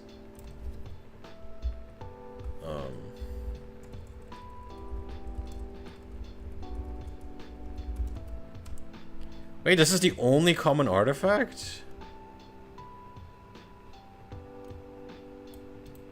That's crazy. Barb Sexton is awesome, by the way. Great card. Great. Finally, we get some colorless mana fixing. That's actually playable. And draws your card. Really nice. Okay, that's a lot of cards. So this is where the weirdness of the set really comes through. I'm gonna try to speed this up. So this is a 5 mana 3/3. I can get toughness. This can give vigilance. Interesting. But only if you have snow. Snow-covered land becomes a non-snow-covered land of the same type. What the hell, man? Weather Vane. This can turn snow into non-snow and non-snow into snow. Great, awesome. For a bunch of mana. Arkham's Whistle. Choose target non-wall creature. Player's control. Okay. Target player may pay. Don't pay creature attacks turn of able. Arkham. So it forces attacking. So it's like a nettle. It's like a nettle imp. Oh, what's it called? No, man, I'm already. So my brain is already fried, man. It's like a. That thing that forces attacking from Alpha. Kinda, sorta. Also, it's a lot of text, man. Does Arkham make other useless artifacts? Oh, yeah. Yeah, all these 3. Arkham Doug's son, Soul Davy Machinist. I mean, the Slays is I don't know, it's a lot of mana, though. The Whistle is funny, at least. Baton of Morale, the creature gains banding. That's okay. Is this like the Helm of Hetsuk or whatever? But it doesn't tap. Interesting. Finthorn Bow. First strike. So, okay, a lot of ability things. Icy Manipulator reprint. That's a pretty big deal at the time. Especially, wasn't Icy rare? No, it wasn't. I feel like it's a rare because I don't have any this time. Jeweled Amulet. This is like a Mox, like a fixed Mox. It costs 0, but you need to put a charge counter on it first.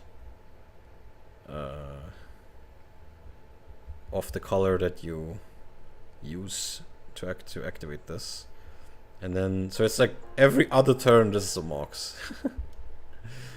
Yeah, very fixed Mox. It's okay-ish though. I mean, for a 0 cost, that's kind of what you should expect. Okay, the talismans. Okay. Talismans, Pit Trap.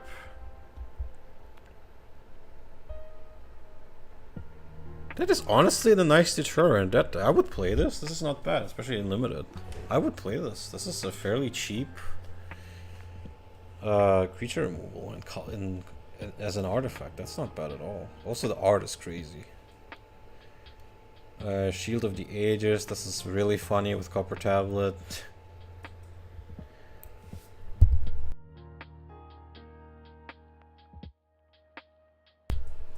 Skull Catapult. This looks familiar. 2 damage to a creature player.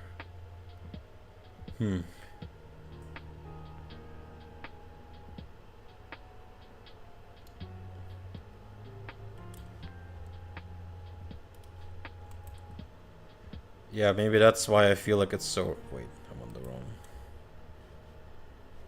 wrong thing. Yeah, that's maybe why I feel like I barely had any opportunities to get it. This is the first reprint since Unlimited. And even after this, I think they... Mirrodin, okay. They don't put this in any core set until 9th.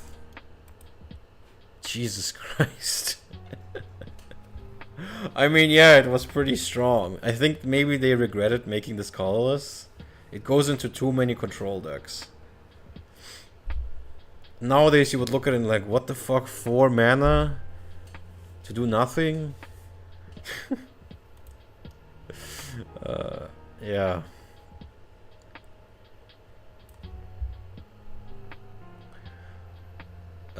What's the Skull Catapult looks? I mean, I think in limited this is probably alright.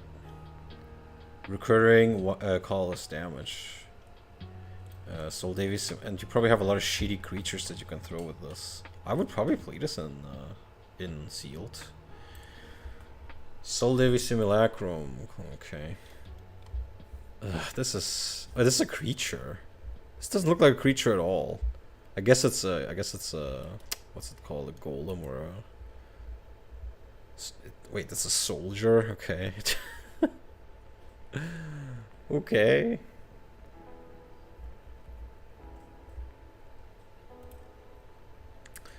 Sunstone. Sacrifice a snowcard land to have all creatures deal. Okay, so again, another fog with... I think there was already a card like this. Urza's Bauble. Some competitive players like this card because it's a 0 cost draw card. And look at a card at your opponent's hand. So if you want to thin your deck and scout a bit. Also, I think it says Urza on it. Yeah, it does. If you want to see.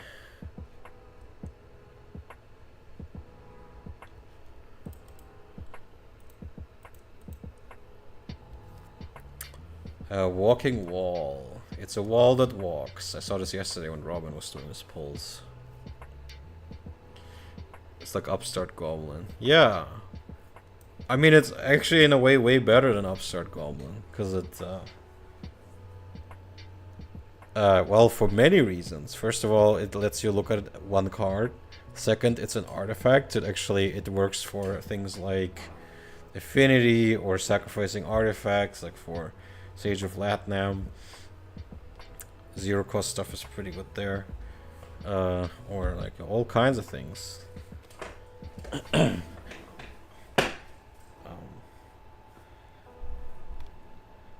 Okay. Yeah, Walking Wall, you can turn this into a creature that can attack.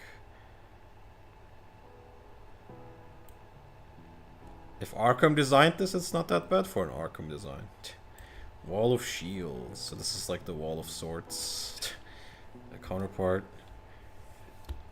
Banding counts as a wall. Okay. 0/4. 0/4 banding for 4.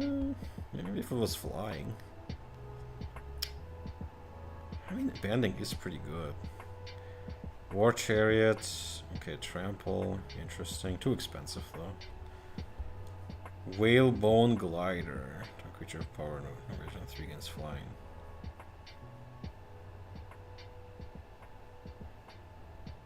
Wait, and it doesn't kill the creature? That's like the first time I'm seeing that. Just gives flying and that's it. That should be pretty good in Ice Age Sealed. And of course, Zoran Orb. Modern players do not understand why this is such a beloved old card. But then you think about land tax, Armageddon, balance. For so many things, Zoran Orb is crazy. Yeah, but even the ability to manipulate how many lands you have in play is crazy useful.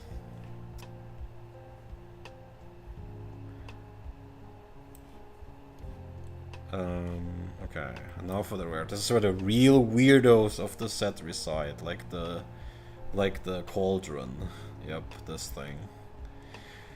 Okay, Aegis of the Meek gets... Wait, so this is literally Pendelhaven. Interesting. They turned Pendelhaven to an artifact? I didn't even know that. Probably because the raid is not good. Should I read this? Oh, it's an anti-card. Okay.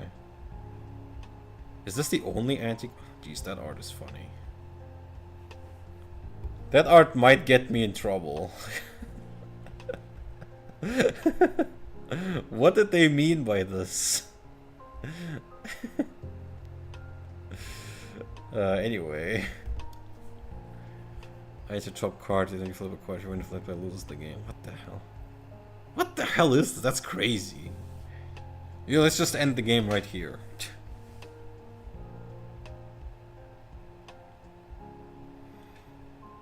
Yeah, exactly. And also you can use the dual lands from this set that don't even count as a forest. You can play a mostly white deck and that dual land, which I'll get to soon. Yeah.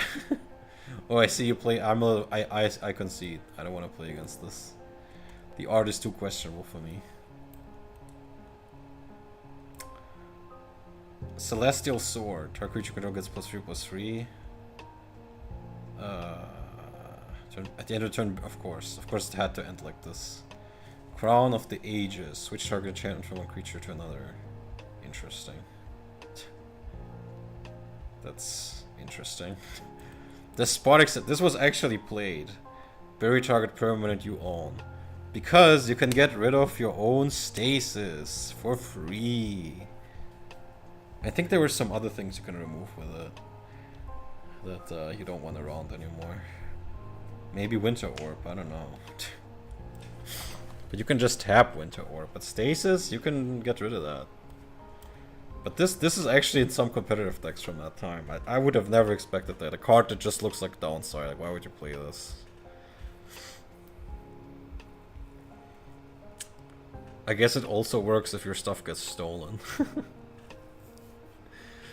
I think Elkin Bottle was played as well. Top card from your library and place it face up in front of you. You may play the card as though it were in your hand. Yeah, this is the Impulse Draw. This is very early proto Impulse Draw. People played this a little bit. I think some... I don't remember if it's Justice or Stern or whatever. Like, someone played this. Maybe it was... I think it was Justice. I don't remember. But someone played this. Goblin Liar. Sacrifice. Flip a coin. Target opponent calls head on constant air for chance to frame release. Deals damage. Yeah, okay.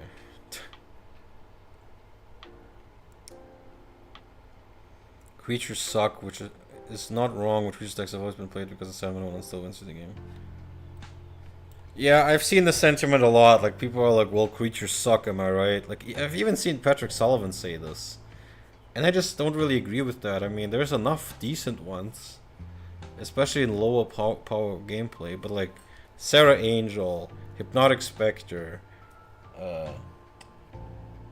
Whirling Dervish, I mean, White and Black Knight, the Order of Lightbearer, and Ebon Hand. There is actually a lot of usable creatures at the time, even on raid. Like, how can you say that White Knight and Black Knight are too weak for their cost? Like, they aren't. Like,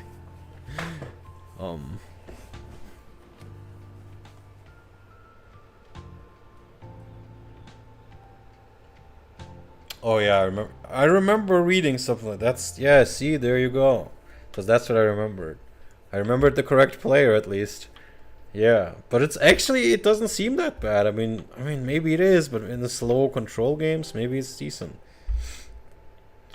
And I really disagree. This is the worst card here. I mean, there's definitely a bunch bigger stinkers. Okay, Ice Cauldron. Ugh. I think basically you park a card from your hand under Ice Cauldron. Type of amount of mana spent to pay this activation cost. There are no charge counter on this art. Yeah. When this artifact, add this artifact last noted type and amount of mana. As long as it remains exiled, put a charge counter on this artifact and note the type and amount of mana. Yeah. Okay, so you park a card here. You can cast it. And the type of and amount of mana that was spent on that card to pay this cost is noted. And you can remove a counter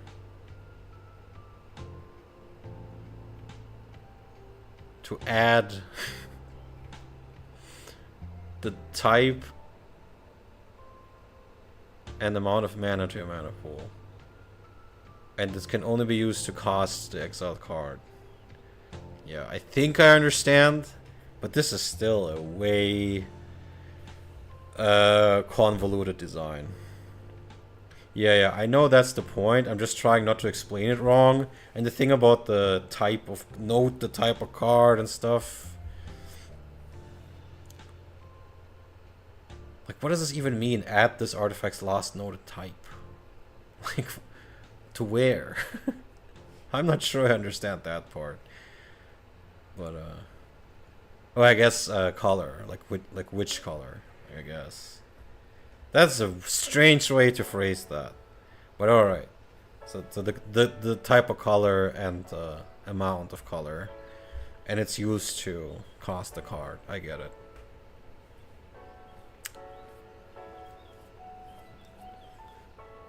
Yeah, I guess. I guess. But it can only be used to cost the exile card anyway.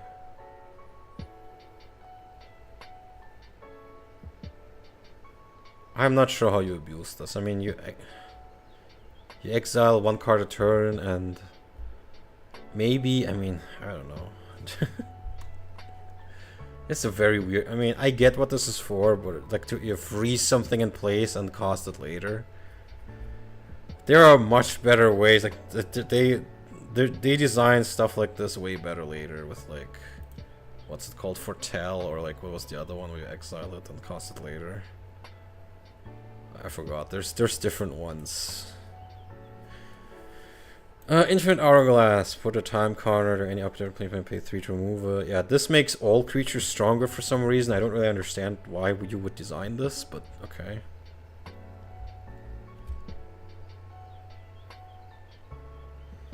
Oh, okay.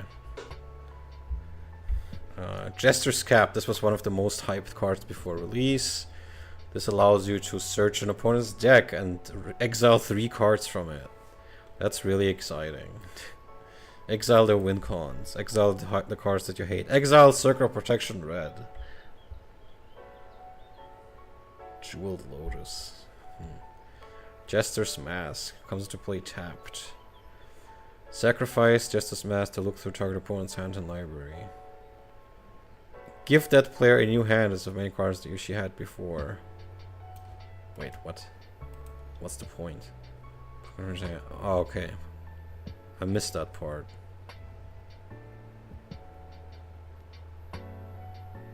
Give that player new hands, that's so weird. Okay. Put their hand on top of their library, search a player's library for that many cards. Those cards to their hand and shuffles. That's pretty nasty too, to be honest. Like, you give them the worst hand they could have. Jester's Cap. I don't know. It depends what kind of deck I'm running. If I'm running some red deck wins, probably not. By that point, they're probably like at 5 life. So...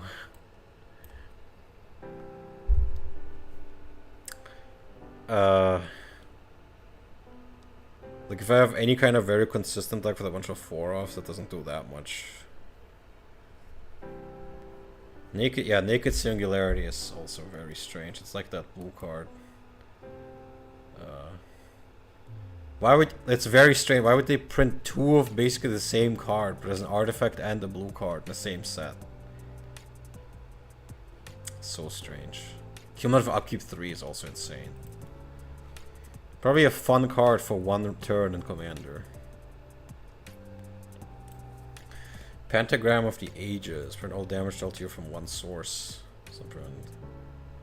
Great. For 4 heckin' mana. Jesus Christ. I think they're both rares. I could be wrong.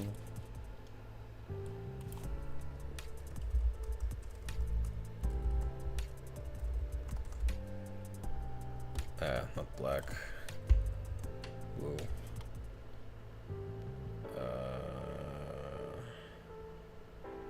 No, it's a rare. They're both rares. It's this one, Reality Twist. That's a rare. And this is a rare. They're both rares. They're both rares. I'm gonna close this. They're both rares. This costs 3, the other one costs 5, but yeah, it's basically the same card. So this one affects blue as well. Like I don't know why you would do this. I mean, that's very strange. Maybe they wanted to try out printing both and see what people liked more, but yeah, it's super fun. Especially in Commander. Extra creature's power, no greater than 2 cannot be blocked this turn. Extra creature power. Other effects. Okay, so it makes a bunch of weak creatures harder to block, I see. But you have to sack it for that. That's kind of whatever. Snow Fortress. Okay.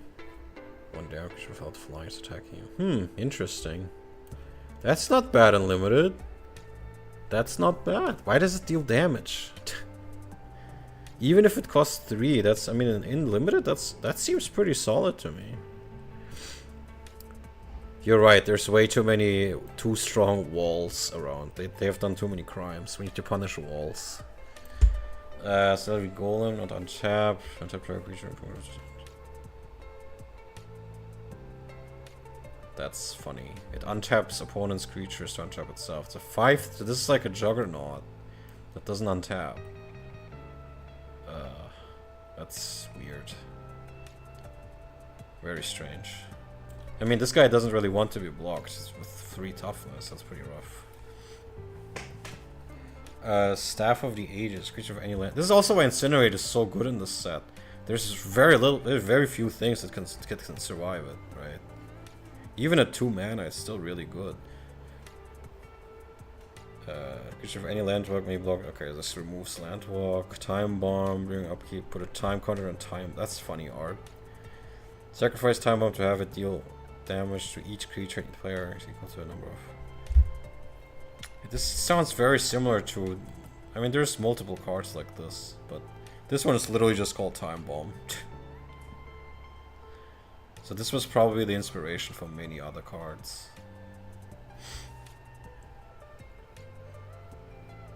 Yeah, that's honestly, that's also really strong and limited. I'm seeing way more limited bombs than I expected, to be honest. I have a lot of questions about the rares in this set, but a lot of them are also really cool. Vexing Arcanix. Target player names a card and turns over top player's library. That is the card name put into player's hand. Enter player's graveyard. Use 2 damage. It's kind of like a very expensive mill that also deals damage, or it's if you know your top card, you can use it as well, but it's still a lot of mana. Yeah, it is kind of wave motion cannon, but it kills creatures too. That's pretty cool. Vibrating sphere. That sounds kind of lewd. What did they mean by this? Why does it literally look like it's inside of someone? Wait, what? Legitimately, what did they mean by this? Wait, these look like bones. Is it? Bro, where is this do I want to know? What is this? I have many questions that I don't want answered. Creatures you control get +2/+0. Other creatures you. Oh, jeez. That's. I mean, yeah. Another card for the wall deck. Am I right? No. Well, you animate your walls. That's why they attack. Oh my god. Okay. Alright, I don't want to look at this card anymore. Vibrating sphere. Why is it called like this? Why is it named Vibrating Sphere, and why does it look like it's... I don't want to know. Okay. So that was all the artifacts. Okay, the basic lands and also the snow lands. So we have... Also, that... Does that mean that there's only one art each? And this is really, like, you can really tell. You can really tell they were added late. Because, like, if you just looked at the artworks of this and this, how the hell would you know which one is the snow-covered one? Or this and this? Like, literally, what is the difference? This one looks like it has more snow on it. Like, what? It even has fog or whatever. I don't know, steam. I don't know what that. I guess, yeah, outlines. Probably fog or whatever. Yeah, this looks snowier than this. I mean, yeah, literally, that looks like it's literally the same piece of art. Well, that's covered in snow, dummy. Yeah, excuse me? What is this?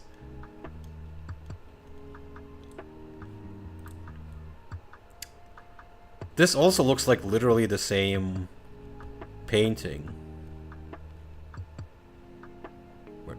Where's the snow? This one, yes, the plains, okay, I give you the plains, but all the other ones are, what?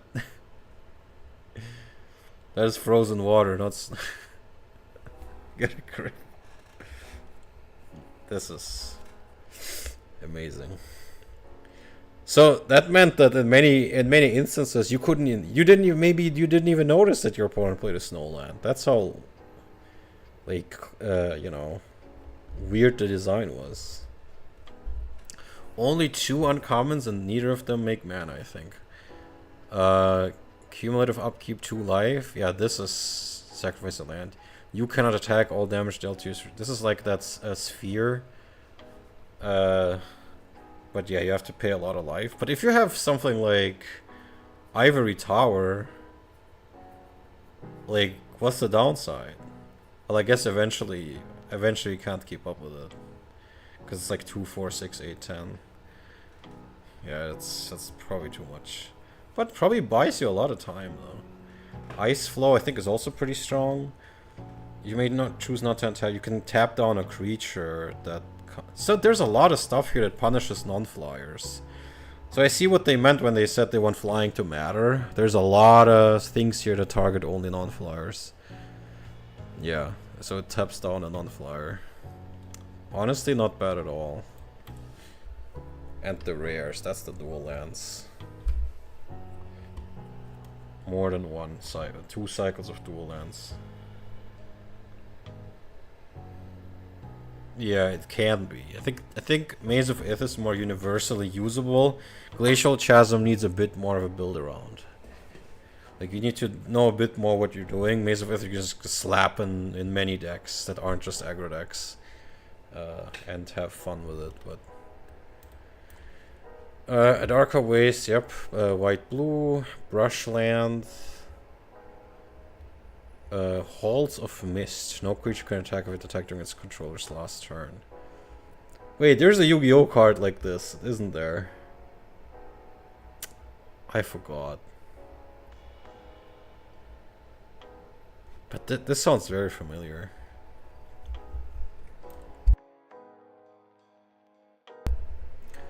Carplucent Forest. Land Cap.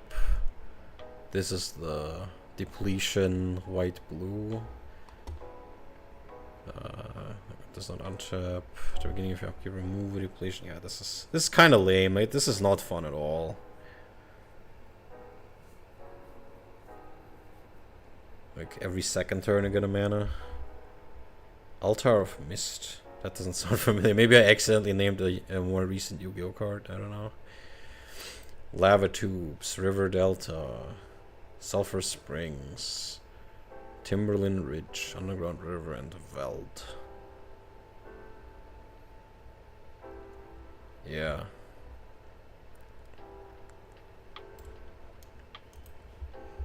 And that is it. Whew. We're hitting 3.5 hours. But we went through the whole set. I'm now gonna do my pulls. Since we now know every card in the set, that should be pretty fast.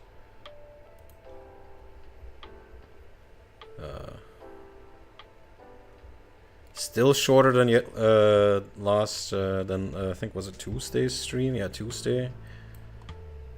We are opening Ice. Ice, baby. Oh, I think I even know this is the... I think this... I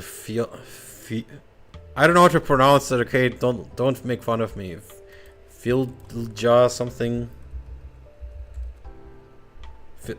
This is that. See, I immediately knew that's this card. That's how I am super expert in Ice Age now.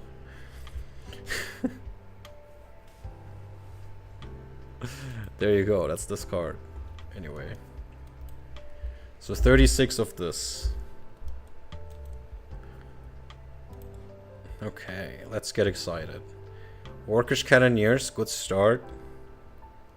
Yeah, I like the Painlands too. And there we go, my love is appreciated. There we go. Fucking Avalanche, but here's a Brushland. Right off the bat. Filgia, okay, thanks. Right off the bat, the first pack has a Brushland. I'm already... Wait, which one is this? White, green. Okay, I'm not that happy. Finthorn Elves. Okay. Death Ward, alright. Okay, so here we have a basic Plains. Okay, so this is... So okay, so 14 actual cards, alright. I guess every pack's gonna... Bro. Literally the second pack. Whew. Alright. I guess we're doing that. That's actually insane. First pack had a dual land, second had a... What do you mean I can't use it? I mean, a second one would be nice, but... This is not for sealed. This is the 36 normal packs. This is for my collection. Okay, I now have a full set of Counterspell. Would have been crazy if I hadn't gotten any. Yeah, this is for constructed, not for sealed. Okay, Spoils of Force, funny I guess. Lava Burst. Goblin Ski Patrol, yep. Finthorn Elves, Mistfolk. Portent, that's pretty good. That's not uncommon, isn't it? What's the rare here? It's one of the random pack generators. This one is called MTG.net.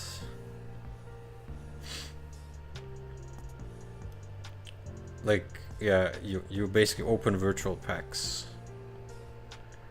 Glacial Chasm and Hurricane, there you go. Zuran, Spellcaster, Hot Springs, Kildoran Dead, I like that. You might be right, I haven't seen a Snowland yet. Does it say anything at the top?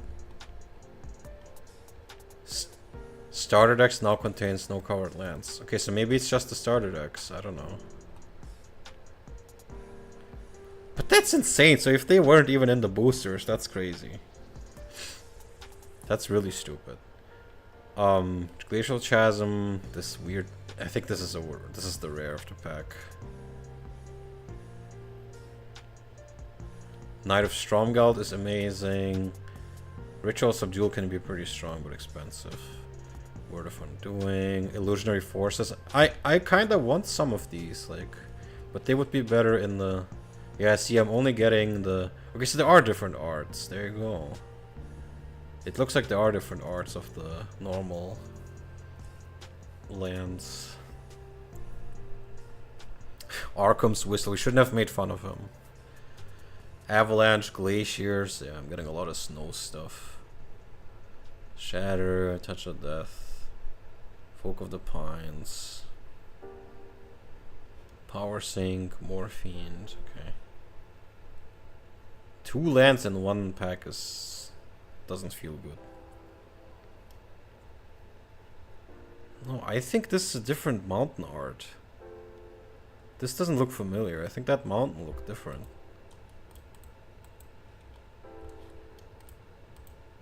See, that's not this one. Or am I missing something? That's totally different.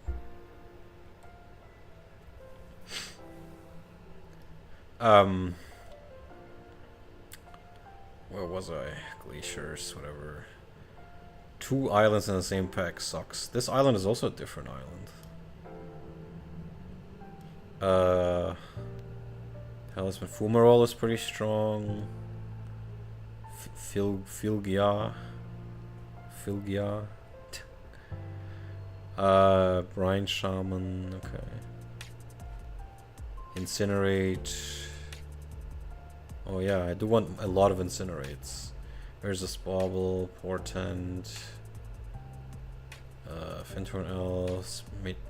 Okay, I forget what's the rare in this pack. I guess it's the Supplicant. Man, that's pretty bad.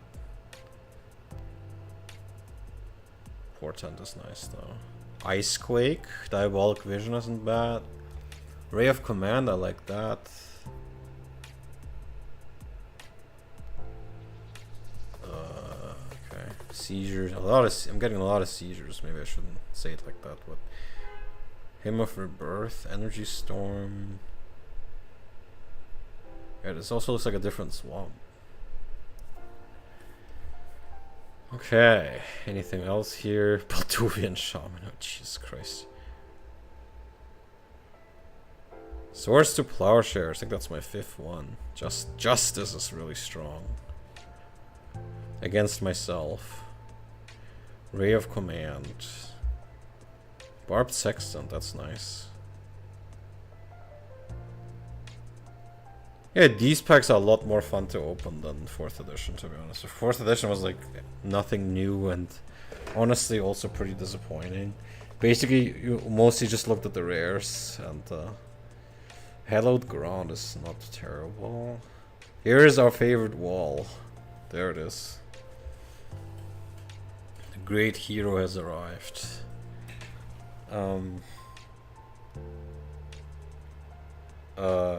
Yeah, Orcish Squatters, I think that's a rare. That's honestly an interesting one.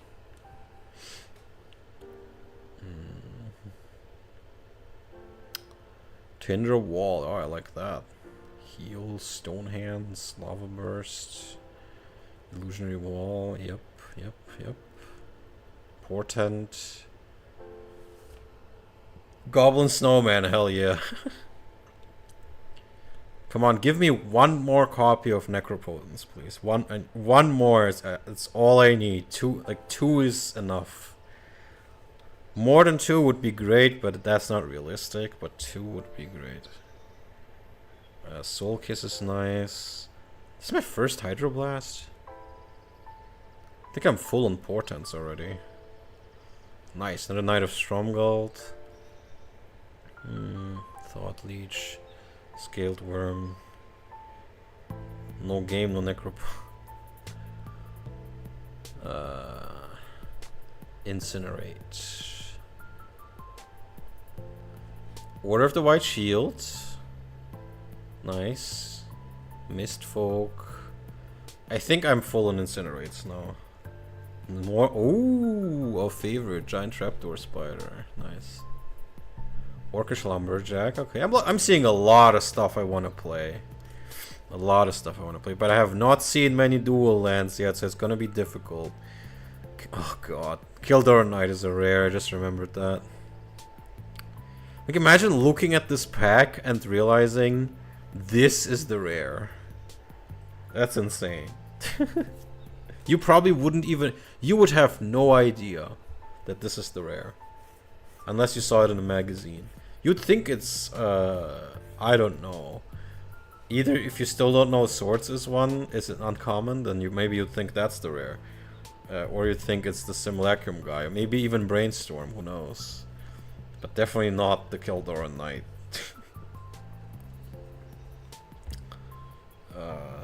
Ooh, more trapdoor spiders. River Delta, that's a blue-black. Not bad. Not bad. Hydro... Have I seen one Pyroblast? I'm not sure. Orchard Worm. Oath of Limb Duel. Another Hydroblast. I might be full on them. But Pyroblast is better. Mystic Remora. Soulburn. Pretty good. Draw. Jeez. I don't really want to be that guy who plays this. Mesmeric Trance. Shatter.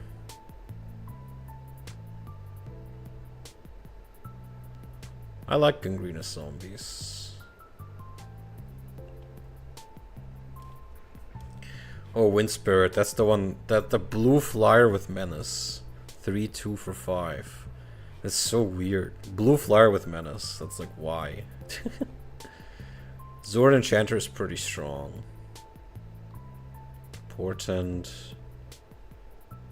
36, a whole box. Hell yeah, Pyroclasm. A Darker Waste, not bad.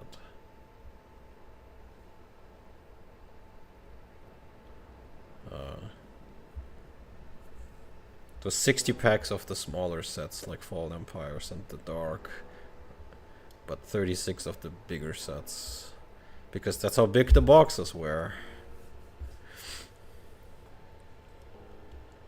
Lumberjack. Fall Familiar's not bad, not a Brainstorm. I think I'm at full playset of Brainstorm. This has honestly been a pretty good opening. If I can get... I mean, I can't really expect another Necro. That was already crazy. But...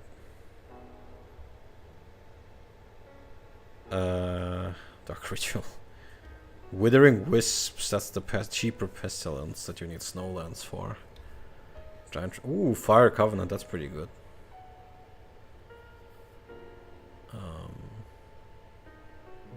Balduvian Conjurer.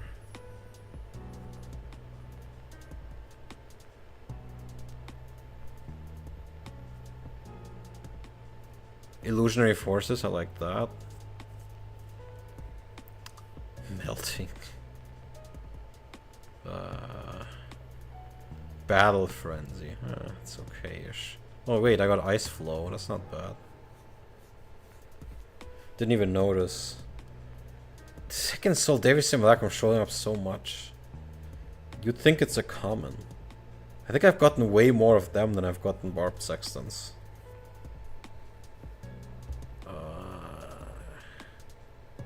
Okay, Gangrenous Zombies.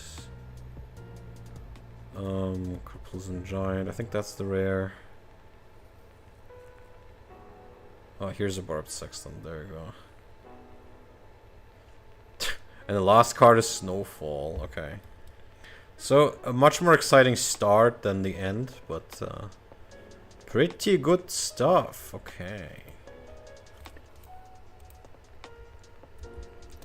I copied this, I go to my collection tracker, go to my inventory, add cards, and add card list. And there we go. I changed this to Ice Age.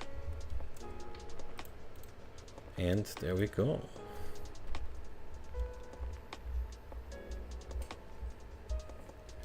What's my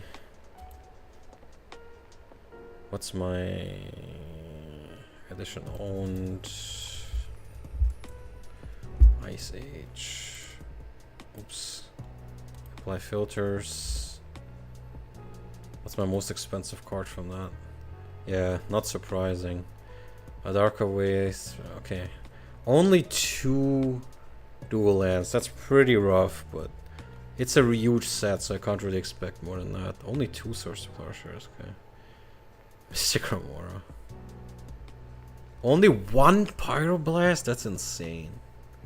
But I don't think well, once Red Blast rotates out, that could be a problem. I need to get more of these. They are in 5th edition, but that's gonna take a while. That's a bit of a shame. Oh, I got the Stromgald guy. 3 Hydroblasts, Knight of Stromgalds. Only 1 Pyroclast was also a bit of a shame. Spoils of War. 5 counterspells. It's kind of crazy they made it a common. 2 Brainstorms. Alright, I hope you get into the Discord. See ya later or next time. Thanks for watching, Nagito. I wish you a nice rest of your week.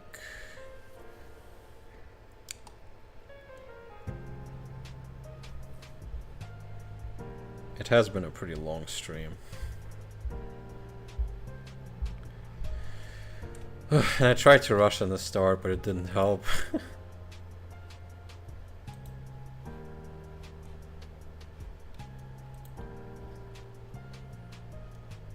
Okay. And now we're gonna open... Okay, give me a second, I'm gonna prepare... in case I need to log into Moxfield or something.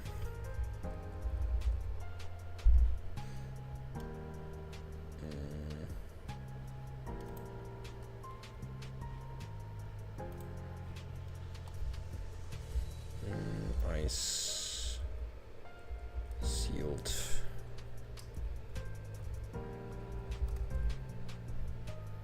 Create.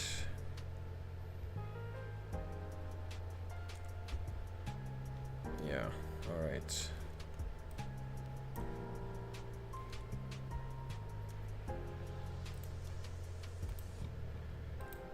All right, here we are. I will now open the stuff for sealed. That's the starter deck from 4th edition.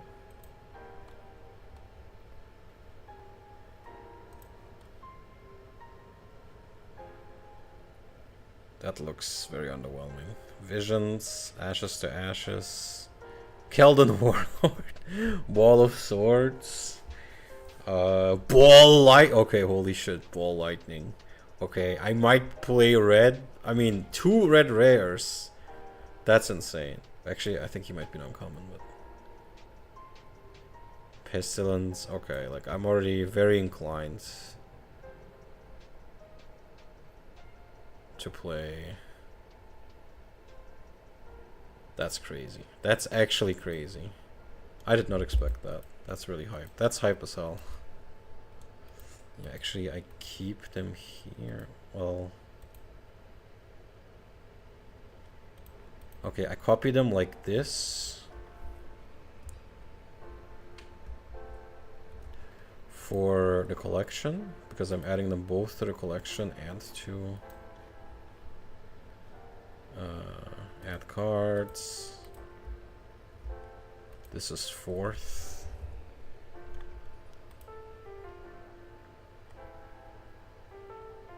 Yeah, this is correct, okay. And also to here, this is gonna be my... Okay, but here I copy it like this, because I do want the set IDs.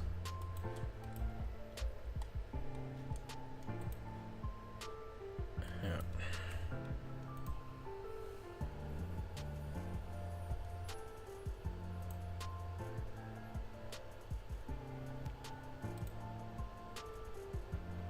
Alright, so this is the cards from for the 4th edition starter. Now I'm gonna open 2 packs of Fallen Empires.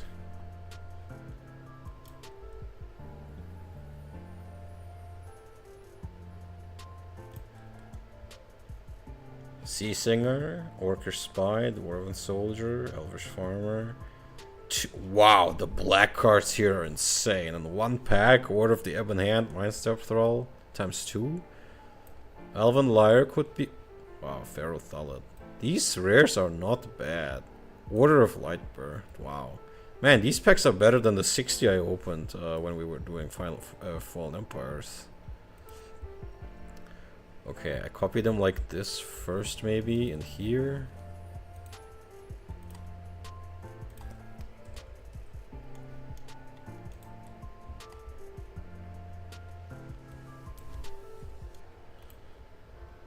And into my collection.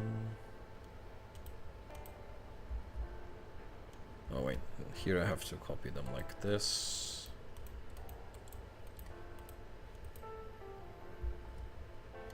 Oops.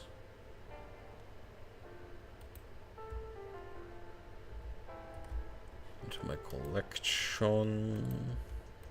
And this is Fallen Empires.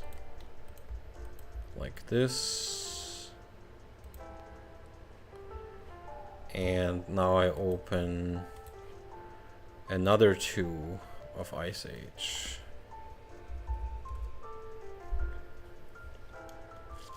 Just 2 packs. Despotic Scepter, okay. Carplucent Giant. Flare. Greenest Zombies. Incinerate, okay. Meteor Shower. I'm gonna have to do math. Mystic Remora. Kildoran Dead. Snow Devil. Okay, I'm gonna have to think about this. Yeah. Oops. Keep pushing the wrong button. I'm gonna add this into Moxfield. I'm gonna save this as a deck.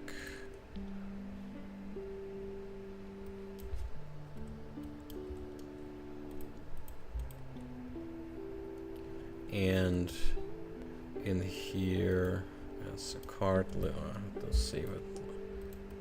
Export it like this into deck box, ice, and we're back to Ice Age. There we go. It works out perfectly.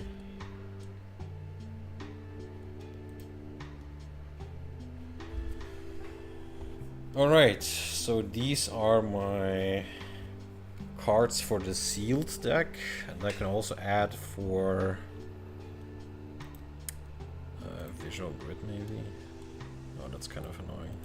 Text.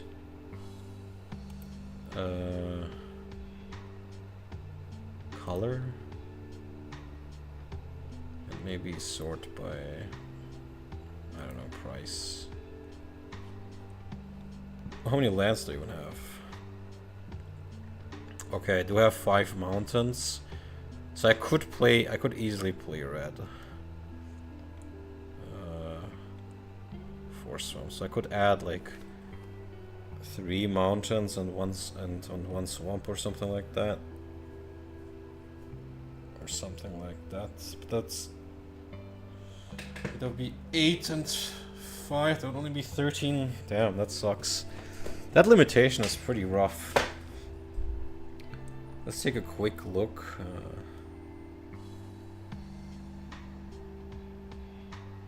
Order of Lightbur, Pikeman, Wall of Swords, interesting. Blue is a lot of stuff. It has a Mount, Power Sink, Sea Singer, Snow Devil, Tidal Flats. I'm not sure I'm a big fan of my blue cards for the purpose of sealed. I do kind of want to play black and red. But maybe I'm gonna... I only have 3 forests, that's crazy.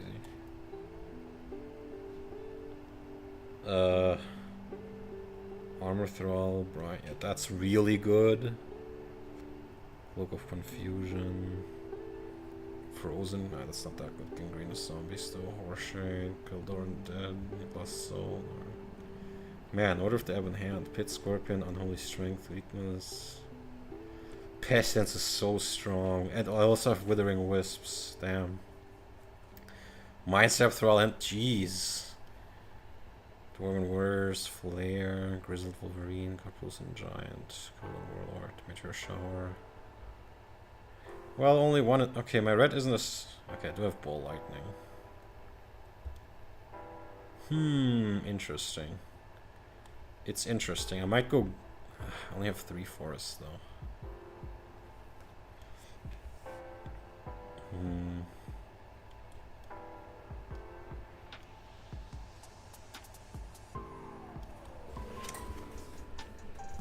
Yeah, I might have to go 3 colors or something like that. Fire ships, Dirk Wars. These green creatures are not very. Thorn Thallid. Elvish Archers. Elvish Farmer. Okay, the green cards are way better than I thought. I didn't even see the Elvish Farmer. Catapult, Throne, Wooden Sphere, Elven Lyre. Okay, I have to think about it. Green looks not bad, but I only have 3 forests. If I up it to 7 forests and 5, that's not good. That's not good at all. Okay, well, I think I'm gonna leave it at this. The stream is way too long, almost 4 hours. Thank you guys for watching. It's been great, a lot of fun. Thank you, Nagito, for checking in with us. I hope he joins the Discord eventually. But there you go. The Ice Age is gonna be awesome. The games you're gonna be playing are gonna be great. The sealed deck is gonna be very interesting. And yeah, thanks for watching, guys. Ice Age is cool. Hopefully it's gonna get colder here soon as well. And I wish you a nice rest of the week. The socials are in the description. Maybe we play Yu-Gi-Oh! Tomorrow. And Magic probably on Tuesday again. And maybe some other games in between. But I always say that and never do. But maybe at some point I will. But anyway, those things are coming up. And thanks for watching. And see you guys next time. The Discord link I think is in the description. If not, then just comment under it. And yeah, thanks for watching. And see you next time. Goodbye.